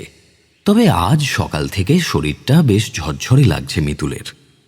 স্নান করে বেরিয়ে দেখে টাপুর ফোনে কারো সাথে কথা বলছে ব্যালকনিতে দাঁড়িয়ে। যখন ঘরে ফিরল তখন মুখে 1000 ওয়াটের আলো জ্বলছে। কি হলো টাপুরদি? আমার সন্দেহ ভুল ছিল না রে, পুলকেশ বাবুর হত্যাকারী ধরা পড়েছে। হ্যাঁ, কি বলছো কি? ঠিকই বলছি, পুলিশ দারুণ কাজ করেছে এই কেসে, ক্রেডিট ওদেরই পাওনা। আর খুনি ধরা পড়ার ব্যাপারটা নেহাতি কাকতালীয়। এই, তুমি সব খুলে বলবে প্লিজ, হেয়ালি না করে। কে খুনি? কে না, কারা? কিছু লোকাল গুঞ্জ। মানে কার্শিয়াংয়ের একটা ছিনতাইয়ের কেসে 3 জন লোকাল মাস্তানকে পুলিশ মব লিঞ্চিং থেকে উদ্ধার করে থানায় ধরে নিয়ে যায়। ছেলেগুলো পুরো নেশার ঘোরে ছিল। জিজ্ঞাসাবাদের সময় সামঞ্জস্যহীন কথাবার্তায় সন্দেহ হওয়ায় চেপে ধরে পুলিশ। সামান্য 3rd ডিগ্রি পড়তে সব কথা উগরে দেয়। টাকার বিনিময়ে পুলকেশ বাবুকে পেটে ছুরি মেরে খুন করেছিল ওরা। কিন্তু কে দিয়েছিল সুপারে? পুলকেশ বাবু নিজেই। হোয়াট? অন্তত ওরা তো তাই বলছে। একটা মুখ আটকানো খাম পুলকেশ বাবু ওদের হাতে দিয়েছিলেন। পরে খাম খুলে ওরা তার ভিতরে পুলকেশ বাবুর ছবি, টাকা এইসব পেয়েছিল। ছবির পেছনে লেখা ছিল কিল হিম। সেই ছবিটা ওরা পুলিশকেও দেখিয়েছে। মিথ্যে বলছে না ওরা। পুলকেশ বাবু নিজের মৃত্যুবান ওদের হাতে তুলে দিলেন আর নিজে খুলে দেখলেন না একবারও? হয়তো এই কাজ তিনি আগেও কারো নির্দেশে করেছেন, তাই সন্দেহ হয়নি। আগেও? আমাদের উপর অ্যাটাকটা ভুলে গেলি? মাই গড, মানে সেই একই লোকগুলো খুন করেছে পুলকেশ বাবুকে? Destiny Mitul, destiny. এত বড় বিজনেস চালাতে হলে লোকাল গুন্ডা মাস্তানদের হাতে রাখতে হয়। পুলকেশ বাবু যেহেতু কার্শিয়াংয়েই থাকতেন, সম্ভবত এদের চিনতেন। প্রয়োজনে ছোট বড় কাজেও লাগাতেন। সেদিন হয়তো তিনি ভাবতেই পারেননি নিজের খুনের সুপারি তিনি নিজেই তুলে দিয়েছেন ওদের হাতে। কিন্তু কার নির্দেশে? তার মানে কি তিনি নিজেই ছিলেন এই সব কিছুর পিছনে? তিনি চায়ের পেটিতে খারাপ কোয়ালিটির চা মেশাচ্ছিলেন? কিন্তু কেন?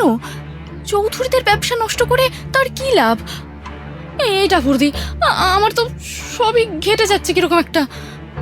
পুরোটা বুঝতে হলে আরো একটু অপেক্ষা করতে হবে যে। ঠিক আছে, কিন্তু শুধু এটুকু বলো, তুমি নিজে বুঝতে পেরেছো মানে কে বা কারা আছে এসবের পেছনে? পুলকেশ বাবু কি কোনো রাইভাল কোম্পানির সঙ্গে হাত মিলিয়েছিলেন? তারাই কি পুলকেশ বাবুকে দিয়ে এসব করিয়ে তারপর সাক্ষী মুছে ফেলতে তাকে মেরে দিল? যে বা যারাই এই সব কিছুর পেছনে আছে তারা সম্ভবত পুলকেশ বাবুকে ব্যবহার করছিল। পুলকেশ বাবুও জ্ঞাতসারে বা অজ্ঞাতসারে তাদের ফাঁদে পা দিয়েছিলেন। পরে যখন সব বুঝে ফেলেন সেই মুহূর্তেই তাকে সরিয়ে দেওয়া হলো। আর যারা এর পেছনে আছে তাদের ধরা খুব একটা সহজ নয়। অনেক বড় কিছু ষড়যন্ত্র চলছে রে। ধরা গেলেও এদের বিরুদ্ধে সাক্ষী জোটানো খুব কঠিন। একমাত্র উপায় হলো তাদের হাতে নাতে ধরা। কিন্তু কিভাবে? জাল বিছোতে হবে, মোক্ষম জাল। সারাদিন ঘরে বসে অনেকগুলো ফোন করলো টাপুর। বিকেলবেলায় মিতুলকে নিয়ে দীনেন্দ্রবাবুর ঘরে গেল। দীনেন্দ্রবাবুরও শরীর ঠিক নেই। দুশ্চিন্তা, মানসিক অবসাদ, মনোকষ্ট সবকিছু মিলিয়ে তার ৮২ বছরের শরীরটা ভেঙে পড়েছে। বিছানায় শুয়েছিলেন ভদ্রলোক। দরজায় টোকা শুনে মুখ ঘুরিয়ে তাকালেন একবার। ও, তোমরা এসো, ভেতরে এসো।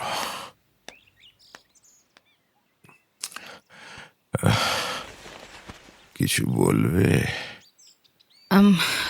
কি যে বলি, আমি যতটা ভেবেছিলাম এই কেস তার চেয়ে অনেক বেশি জটিল। আমি সাধ্যমতো চেষ্টা করলাম, কিন্তু পুলকেশবাবুর মৃত্যুর ফলে কেসটা আরো অনেক বেশি জটিল হয়ে পড়েছে। পুলিশ তদন্ত করছে। পুলিশের এইসব ব্যাপারে অভিজ্ঞতা আর দক্ষতা দুইই বেশি। আমার বলতে খুব খারাপ লাগছে, কিন্তু আমায় বিদায় দিলেই ভালো হয়। আমি বলেছিলাম যদি আমি না পারি তবে সময় নষ্ট না করে বলে দেব।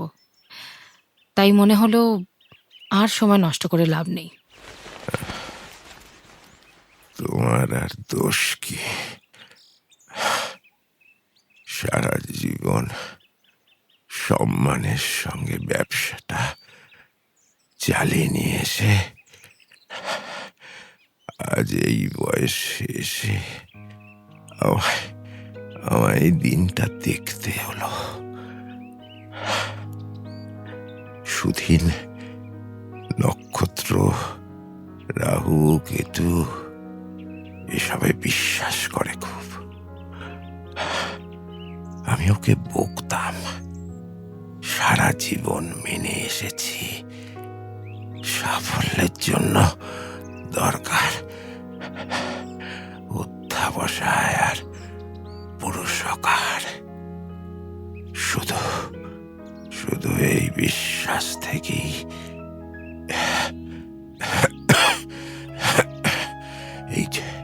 এই চৌধুরীটি এর সাম্রাজ্য তৈরি করেছে। আজ এই বয়সে এসে হেরে গেলাম। এইভাবে বলবেন না। পুলিশ খুব ভালো কাজ করছে। নিশ্চয়ই খুব শিগগিরই পুলকেশবাবুর খুনি ধরা পড়বে। আমি অতীন্দ্রকে বলে রাখবো। ওর কাছ থেকে তোমার পারিশ্রমিকটা নিয়ে যেও। না না, যে কাজটা নিয়ে এসেছিলাম সেটাই যখন করতে পারলাম না, তখন পারিশ্রমিক আমি নেব না। কাল বিকেলের ট্রেনেই আমরা চলে যাব। বেশ, তাই হবে। যেমন তোমার ইচ্ছা।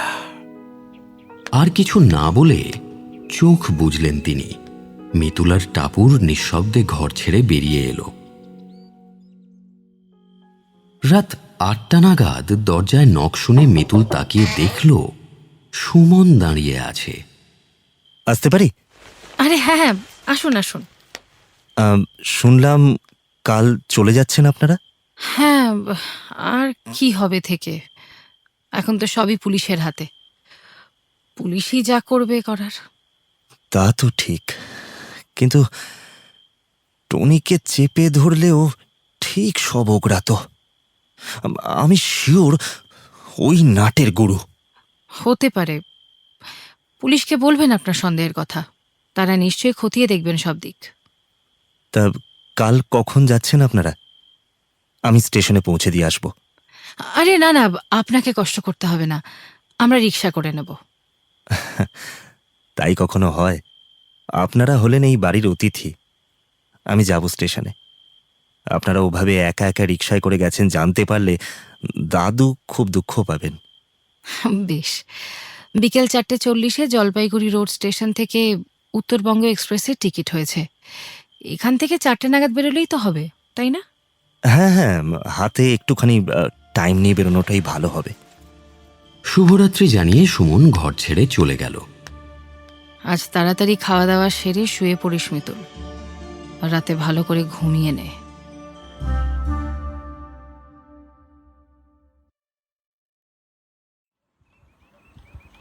পরদিন ওদের ঘুম ভাঙতে বেশ বেলা হয়ে গেল। ব্রেকফাস্ট সেরে এসে টাপুর বলল, জিনিসপত্র গুছিয়ে নে, আমার গোছগাছ কমপ্লিট। অভিষেককে একটা ফোন করে দেখি। টাপুরের সঙ্গে কয়েকটা কেসে থাকার ফলে মিতুল জানে এখন কিছু জিজ্ঞেস করা যাবে না, জিজ্ঞেস করলেও উত্তর পাওয়া যাবে না। তাছাড়া টাপুর নিজেও এখন যথেষ্ট টেনশনে আছে, এই সময় বিরক্ত করার প্রশ্নই ওঠে না। দুপুরে টাপুর ঘন্টা দুয়েকের জন্য কোথাও বের হলো। মিতুল শুয়ে শুয়ে ঘুমিয়ে পড়েছিল। ঘুম ভাঙল টাপুরের ডাকে। উঠে পড় মিতুল, 3:30 বাজে, চটপট রেডি হয়ে নে, বেরোতে হবে। তৈরি হয়ে দীনেন্দ্রবাবুর কাছ থেকে বিদায় নিয়ে বেরোতে প্রায় 4:10 বেজে গেল। সুমন বাইরের গেটে অপেক্ষায় ছিল গাড়ি নিয়ে। বেরিয়ে গাড়িতে উঠে বসল ওরা। মিনিট 15 মধ্যেই স্টেশনে পৌঁছে গেল। এবার ট্রেনের অপেক্ষা। স্টেশনে যাত্রী তেমন নেই, এক কোনায় দুজন লোক বসে আছে। এরাও বোধহয় একই ট্রেনে যাবে। ট্রেন এলো 5:10 আগে। এখানে ট্রেন মাত্র 1 মিনিট দাঁড়ায়। ওরা চটপট উঠে পড়ল। সুমন ব্যাগগুলো এগিয়ে দিল। মিতুল খেয়াল করল অন্য লোক দুটো পাশের কম্পার্টমেন্টে উঠল। সুমন নিচে দাঁড়িয়ে হেসে হাত নাড়ল। মিতুল আর টাপুরও হাত নেড়ে ভেতরের সিটে এসে বসল। মিতুল মনে মনে বেশ উত্তেজনা অনুভব করছিল। আমরা কেসটা কেন এরকম ভাবে মাঝপথে ছেড়ে ফিরে যাচ্ছি? নাকি এটাই সেই ফাঁদ যার কথা টাপুরতি বলেছিল আগে? সত্যি কি ফিরে যাচ্ছি আমরা? টাপুরতিকে জিজ্ঞেস করব। কিন্তু টাপুরকে কিছু জিজ্ঞেস করার আগেই মিতুলের মতিগতি বুঝে চোখের ইশারায় কোনো কথা বলতে মানা করল টাপুর। সুতরাং আপাতত অপেক্ষা করা ছাড়া আর কোনো গতি নেই। জানালা দিয়ে বাইরের দৃশ্য দর্শনে মন দিল মিতুল। ওদের কামরায় একটা ফ্যামিলি উঠেছে, স্বামী স্ত্রী আর দুটো বাচ্চা ছেলে, দুটোই হাড় বিচ্ছু। আর এক ভদ্রলোক খুব বিরক্ত মুখে গম্ভীর হয়ে জানালার বাইরে চোখ রেখে বসে আছে। মিতুলের ভদ্রলোকের মুখটা খুব চেনা চেনা লাগলো।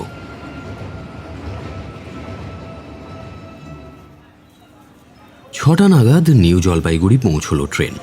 এখানে 15 মিনিট থামে। এর মধ্যে একটা জিনিস মিতুল লক্ষ্য করল। ওদের সঙ্গে স্টেশনে অপেক্ষারত সেই লোক দুটো এই 1 ঘন্টায় পর্যায়ক্রমে বেশ কয়েকবার ঘুরে গিয়েছে ওদের কম্পার্টমেন্টে। 15 মিনিট পর আবার ট্রেন চলতে শুরু করলো। টাপুরের কপালে ভ্রুকুটি। মিতুল ভেবেছিল ট্রেনে উঠে হয়তো একটা স্টেশন পরেই ওরা নেমে যাবে, কিন্তু কোথায় কি? টাপুরতির তো নামার কোনো লক্ষণই দেখছি না। কিছু জিজ্ঞাসাও করতে পারছি না। আরও ঘণ্টাখানেক পর ট্রেন থামল আলুয়াবাড়ি রোড স্টেশনে।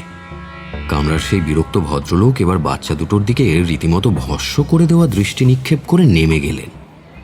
পরিত্রাণ পেলেন বলা যায়। এই সময় লোকটার মুখ ভালো করে দেখার সুযোগ পেল মিতুল। আগেও যে কোথাও দেখেছে তাতে কোনো সন্দেহ নেই। ভদ্রলোককে খুব চেনা লাগলো। কোথাও কি দেখেছি? শিয়ালদা স্টেশনে। ও হ্যাঁ হ্যাঁ, তাই তো। এ তো সেই তোমাকে ধাক্কা মারা লোকটা। কিন্তু এখানে কি করছে? ও, তার মানে লোকটা সেই কলকাতা থেকে আমাদের ফলো করছে। কিষানগঞ্জ আসছে, কুইক, ট্রেন মাত্র 2 মিনিট দাঁড়ায় এখানে। ঠিক 7টায় ট্রেন কিষানগঞ্জ স্টেশনে ঢুকলো। প্ল্যাটফর্মে পা রাখতেই মিতুল দেখল পাশের কম্পার্টমেন্ট থেকে সেই লোক দুটো নেমেছে। তাদের দিকেই এগিয়ে এলো লোক দুটো। চলুন চলুন, সময় নেই বেশি, খুব দেরি হয়ে গিয়েছে। স্টেশনের বাইরেই একটা কালো ইনোভা অপেক্ষা করছিল। তাড়াতাড়ি উঠে বসলো ওরা। ড্রাইভার ঝড়ের বেগে গাড়ি চালালো, বলা ভালো ওড়ালো। খিদে পেট চুঁই চুঁই করছিল মিতুলের, কিন্তু গাড়ি দাঁড় করিয়ে খেতে নামার সময় এখন নেই। তবে টাপুর বোধ হয় অন্তর্যামী, ব্যাগ থেকে কয়েকটা বিস্কুটের প্যাকেট বের করে সবার হাতে হাতে দিল। হ্যাঁ, আপাতত এই দিয়েই জঠর জ্বালা জুড়োতে হবে, তাই সই। কার্শিয়াংয়ে যখন গাড়িটা পৌঁছল, ঘড়ির কাঁটায় রাত তখন 12টা পার হয়ে গেছে। চৌধুরী টি এস্টেট থেকে কিছু দূরে গাড়িটা দাঁড় করানো হলো। অন্ধকারে একটা পুলিশের জিপ এমনভাবে দাঁড় করানো আছে যে দূর থেকে কারো চোখেই পড়বে না। ওরা নামতেই রতনলাল থাপা আর অভিষেকবাবু দুজনে একসঙ্গে এগিয়ে এলেন, সঙ্গে আরও অন্তত জনা 5 পুলিশ উপস্থিত। অন্ধকারে নিজেদের যথাসম্ভব আড়াল করে এগোতে লাগলো সবাই। দুবার আস্তে টোকা দিতেই পেছন দিকের একটা ছোট দরজা খুলে গেল নিঃশব্দে। পা টিপে এগোলো ওরা। অন্ধকারে দূরে একটা ছোট ট্রাক দাঁড়িয়ে ফ্যাক্টরির সামনেটায়। বড় বড় চায়ের কার্টন লোড হচ্ছে। সব মিলিয়ে 4 জন লোক আছে, তবে অন্ধকারের জন্য কারোর মুখ দেখা যাচ্ছে না। রতনলালবাবু ইশারা করতেই পুলিশের দলটা এগিয়ে গিয়ে মুহূর্তের মধ্যে ঘিরে ফেলল সবাইকে। টাপুরের সাথে মিতুলও এগিয়ে গেল সেদিকে।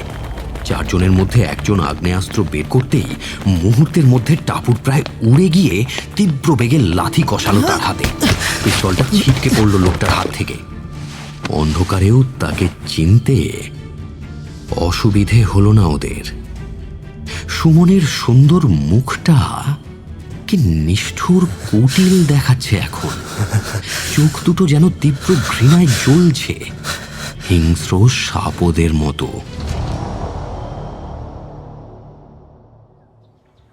চৌধুরী নিবাসের ড্রয়িং রুমে সকলে একত্র হয়েছে। অনুপস্থিত শুধু সুমন, সে এখন লকআপে। অতীন্দ্রবাবু মাথা নিচু করে বসে আছেন। অভিষেকবাবুও উপস্থিত 3 জন কনস্টেবল নিয়ে। টাপুর বলল, তাহলে বেশি সময় নষ্ট না করে শুরু করি। করো। আমি এই বাড়িতে এসেছিলাম দীনেন্দ্রবাবুর ডাকে। গত কয়েক মাস ধরে দেশের বিভিন্ন প্রান্তে পাঠানো তাদের কোম্পানির কিছু চার কার্টনে লো কোয়ালিটির চা পৌঁছেছে ক্লায়েন্টের কোম্পানির কাছে। এতে বাজারে কিছুটা হলেও চৌধুরীদের সুনাম নষ্ট হয়েছে। এরই তদন্তের জন্য ডাকা হয়েছিল আমায়। অস্বীকার করব না, প্রথম দিকে আমিও গুডউইল নষ্ট করার মোটিভটাকেই সত্যি বলে ভেবেছিলাম। সেভাবেই তদন্তও শুরু করেছিলাম, কিন্তু এগোতে পারছিলাম না। এমন সময় একদিন আমার এই বোনটি মানে মৈথিলি বলল, এমনও তো হতে পারে আমরা ভুল পথে এগোচ্ছি। সারা রাত ভাবলাম ওর কথাটা নিয়ে। মনে হলো সত্যি কি তাই? নতুন করে ভাবনা চিন্তা শুরু করলাম। যদি গুডউইলের অ্যাঙ্গেলটা বাদ দিই, তাহলে আর কি কারণ হতে পারে চায়ের পাতা বদলে যাওয়ার? বিদ্যুৎ চমকের মতো মনে হলো, যদি কয়েকটা কার্টন থেকে কিছুটা করে পাতা কমিয়ে সেখানে অন্য কোনো জিনিস ভরে পাচার করা হয়, তাহলে গন্তব্যে পৌঁছে সেই জিনিস বার করে সেই শূন্যস্থানে আবার চা পাতা পুড়ে দেওয়া হলো। যারা কাজটা করেছে তারা বুঝতে না পেরে সস্তা চা ভরে দিয়েছে, যার ফলে ব্যাপারটা সবার নজরে এসেছে। কিন্তু গত 1 মাসে আর চা বদলায়নি, অর্থাৎ তারা সাবধান হয়ে গিয়েছে। ফাঁকা বাক্সে আবার দার্জিলিং চা পাতাই ভরা হচ্ছে, যাতে কেউ আর কিচ্ছুটি টের না পায়। এইবার প্রশ্ন হলো, কি এমন জিনিস যা চায়ের পেটিতে করে গোপনে চালান করা হচ্ছে? জলপাইগুড়ি থানার ওসি অভিষেকবাবু আমার কলেজের বন্ধু। ওর কাছে শুনলাম ইদানিং ভুটানের সীমান্ত জেলাগুলি দিয়ে চোরাই সোনা ঢুকছে এই দেশে। ভুটানের সীমান্ত শেয়ার করে পশ্চিমবঙ্গের 3টি জেলা, যথাক্রমে আলিপুরদুয়ার, জলপাইগুড়ি ও দার্জিলিং। অভিষেকবাবু জানালেন, সোনা সারা দেশের বিভিন্ন প্রান্তে পৌঁছে যাচ্ছে, অথচ কিভাবে সেটা ঘটছে শত চেষ্টা সত্ত্বেও ধরা যাচ্ছে না। তখনই আমার মনে হলো, চৌধুরীটি সারা দেশে সুনামের সঙ্গে ব্যবসা করে আসছে অনেক বছর ধরে, সুতরাং কাস্টমস তাদের সন্দেহ করবে না। ফলে খুব সহজেই চৌধুরীটির মাধ্যমে কাজটা করা সম্ভব। এখন প্রশ্ন হলো, কে করছে? ভেতরের লোক না বাইরের? বাইরের লোক বলতে আমার সন্দেহের তালিকায় ছিল দুজন, পুলকেশবাবু আর টনি। টনির কথাটা আমায় সুমনই বলেছিল। ও চেষ্টা করেছিল আমার নজর টনির দিকে ঘুরিয়ে দিতে। টনির ব্যাকগ্রাউন্ডও খুব স্বাভাবিকভাবে ওর অগেনস্টেই যায়, কিন্তু টনি কিভাবে করবে? চৌধুরীটির কার্টুনের মধ্যে সোনা পাচার করা কি তার পক্ষে সত্যি সম্ভব? হ্যাঁ, এক যদি লোক দিয়ে করায় সে, কিন্তু সেটাও খুব রিস্কি। আর দ্বিতীয় হলেন পুলকেশবাবু। সত্যি বলতে কি, কাজটা করার সুযোগ তাঁরই সবচেয়ে বেশি ছিল। স্বাভাবিকভাবেই সন্দেহ তাঁরই ওপর যায়, কিন্তু ঠিক এরকম সময় তিনি খুন হলেন। কাকতালীয়ভাবে অন্য একটা কেসের সূত্র ধরে তার খুনিরা ধরা পড়ল। পাতি গুন্ডা তারা, সামান্য টাকার বিনিময়ে কাজ করে। কিন্তু তারা জানালো একটা অদ্ভুত কথা, পুলকেশবাবুকে হত্যার সুপারি নাকি পুলকেশবাবু নিজেই দিয়েছিলেন। আরও জানা গেল পুলকেশবাবুর অর্ডারে এর আগে ওরা কিছু কাজ করেছে। ঠিক এই জায়গায় এসে খুনি একটা কাঁচা কাজ করে ফেলেছে। পুলকেশবাবু নিজের মৃত্যুর পরোয়ানা নিজে হাতে কি করে হত্যাকারীদের হাতে তুলে দিতে পারেন? চিন্তা করলাম, হ্যাঁ পারেন, কারণ তিনি ছিলেন প্রভু ভক্ত কর্মী। প্রভুর নির্দেশে লোকাল গুন্ডাদের আগেও হয়তো ছোটখাটো ব্যাপারে কাজে লাগিয়েছেন। তিনি ভাবতেও পারেননি তাঁর হাত দিয়ে তাদের কাছে তাঁরই মৃত্যু পরোয়ানা পাঠানো হয়েছে। এবার তাহলে প্রশ্ন ওঠে, কেন এভাবে মরতে হলো পুলকেশবাবুকে? আর কেই বা আছে এর পেছনে? এখানে আমাকে একটু আন্দাজে ঢিল ছুটতে হয়েছিল। আমার সন্দেহের তালিকায় ছিলেন অতীন্দ্রবাবু আর সুধীন্দ্রবাবু। সত্যি বলতে সুমনের কথা আমি তখনও ভাবিনি, কিন্তু ভাবতে বাধ্য হলাম পুলকেশবাবুকে মরতে হলো কেন? তাহলে কি তিনি ব্ল্যাকমেল করছিলেন, সেজন্যই সরিয়ে ফেলা হলো তাকে? এই ব্যাপারটা শিওর ছিলাম না আমি। কাল সুমনকে অ্যারেস্ট করার পর মিসিং লিঙ্কটা কানেক্ট হয়েছে। অতীন্দ্রবাবুর নিষ্ঠুরতার ইতিহাস আমি শুনেছি টনির মুখে। কিভাবে পথচারীকে গাড়ির চাকার তলে পিষিয়ে ড্রাইভারকে সেই দায় নিতে বাধ্য করেছিলেন তিনি। তার বড় ছেলে মানে সুমনের দাদা মাত্র 15 বছর বয়সে ড্রাগের ওভারডোজ হয়ে মারা যায়। রক্তের দোষ, রক্তের দোষ। সুমন খুব ইন্টেনশনালি টনির দিকে আমাদের দৃষ্টি ঘোরানোর চেষ্টা করেছিল। ভেবে দেখলাম এর দুটো কারণ হতে পারে। এক, ও নিশ্চিত জানে এ টনিরই কাজ। দুই, ও তদন্তের অভিমুখ অন্যদিকে ঘুরিয়ে দিতে চায়। কিন্তু কেন চাইবে সেটা? তার মানে সুমন কি চায় না যে আসল অপরাধী ধরা পড়ুক? সুমনকে আরেকটু ভালোভাবে জানার দরকার আছে বলে মনে হলো। ওর কলেজে খোঁজ লাগালাম। কলকাতা থেকে ফোনে আমার সোর্স জানালো একাধিকবার তার ব্যবহার ও কাজকর্মের জন্য সাসপেন্ড হয়েছে সে কলেজ থেকে। একবার তো রাস্টিকেট হতে হতে বেঁচে যায় শুধু ক্ষমতাবান পরিবারের জোরে। অভিষেক বাবু আর রতনলাল বাবু এই কেসের দারুণ কাজ করেছেন। আমার সন্দেহের কথা রতনলাল বাবুকে জানানো মাত্র তিনি খবরাখবর নিতে শুরু করেন। ভেতরের কর্মচারীদের জিজ্ঞাসাবাদ করে সুমনের ব্যাপারে নিশ্চিত হই আমরা। ও প্রায় কার্শিয়াংয়ে যেত ইদানিং। আলিপুরদুয়ারেও মামার বাড়ি যাওয়ার নাম করে ঘন ঘন যাতায়াত শুরু করেছিল। কাল সুমনের অ্যারেস্টের পর আজ সকালে ও বয়ান দিয়েছে।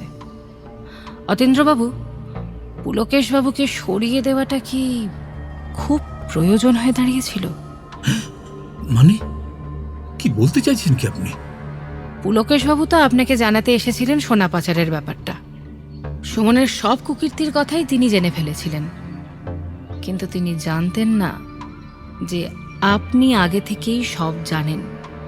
আপনি ওকে আশ্বস্ত করলেন, বললেন যে আপনি সুমনকে শাসন করবেন, আর মনে মনে ঠিক করে নিলেন যে পুলকেশবাবুকে সরিয়ে দিতে হবে।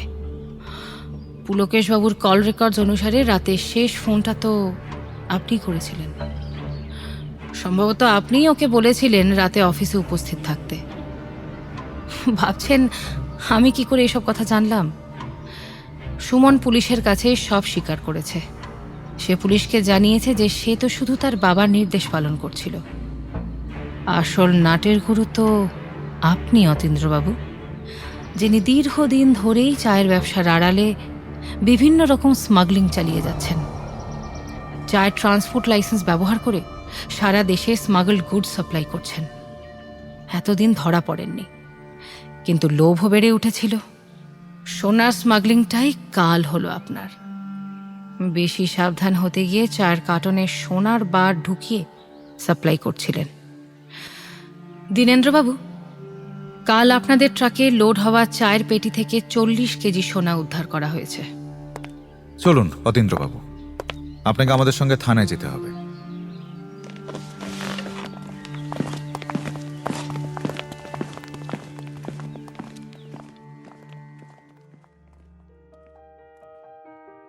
দু সপ্তাহ হয়েছে জলপাইগুড়ি থেকে ওরা ফিরে এসেছে। অফিসে অনেক ছুটি নেওয়া হয়ে গিয়েছিল মিতুলের, তাই এখন আবার লক্ষ্মী মেয়ের মতো কাজে মন দিয়েছে। অফিস থেকে ফিরে ঘরে ঢুকেই দেখল টাপুর সোফায় বসে চা খাচ্ছে আর ওর বাবার সঙ্গে খোশ মেজাজে আড্ডা দিচ্ছে। যা, হাত পা ধুয়ে ফ্রেশ হয়ে আয় জলদি, চা গরম আছে এখনো। হাত পা ধুয়ে জামা কাপড় বদলে সোফায় এসে বসল মিতুল। তারপর চায়ের কাপে এক চুমুক দিতেই মাথার ভেতরে কিছু একটা যেন হয়ে গেল। চোখ বুজে বোম ভোলা হয়ে রইল কিছুক্ষণ। তারপর চোখ খুলে দেখল টাপুর ওর দিকে চেয়ে মিটিমিটি হাসছে। খেলি চাটা? হুম। দীনেন্দ্রবাবু ফোন করেছিলেন, অনেক কথা বললেন, ধন্যবাদ জানালেন। শক্ত ধাতের মানুষ তো। বললেন টুবাইকে তিনি বঞ্চিত করবেন না যদি টনি স্মাগল গুডসের ব্যবসা থেকে সরে আসে। শিলিগুড়ির উপকণ্ঠে দীনেন্দ্রবাবুর 70 একর জমি আছে, সেটা টনি আর টুবাইকে দেবেন প্রমোটারি বিজনেস শুরু করার জন্য। বাহ, এ তো ভালো সিদ্ধান্ত। দীনেন্দ্রবাবুর ছোট ছেলে রাঘবেন্দ্র চৌধুরী, যিনি লন্ডনে থাকেন, তার কথা তিনি একবার বলেছিলেন, মনে আছে? হ্যাঁ। রাঘবেন্দ্রবাবুর একমাত্র ছেলে ওই দেশ থেকেই বিজনেস অ্যাডমিনিস্ট্রেশন পাশ করেছে। সে দেশে ফিরে পারিবারিক ব্যবসার হাল ধরতে চায়। যাক, এটাও ভালো খবর। আর একটা ভালো খবর আছে। আবার কি খবর? টাপুর ব্যাগ থেকে একটা চেক বের করে মিতুলের হাতে দিল। দীনেন্দ্রবাবু পাঠিয়েছেন। এত? মাই গড! সেই আনন্দে সিটি সেন্টারের চৌধুরী টি হাউসের স্টলে গিয়ে চাটা কিনে ফেললাম গাঁটের কড়ি খরচা করে। সেই ব্লু মুন নাইটের স্পেশাল চা, যেটাতে চুমুক দিয়ে বোম হয়ে বসেছিলি এতক্ষণ।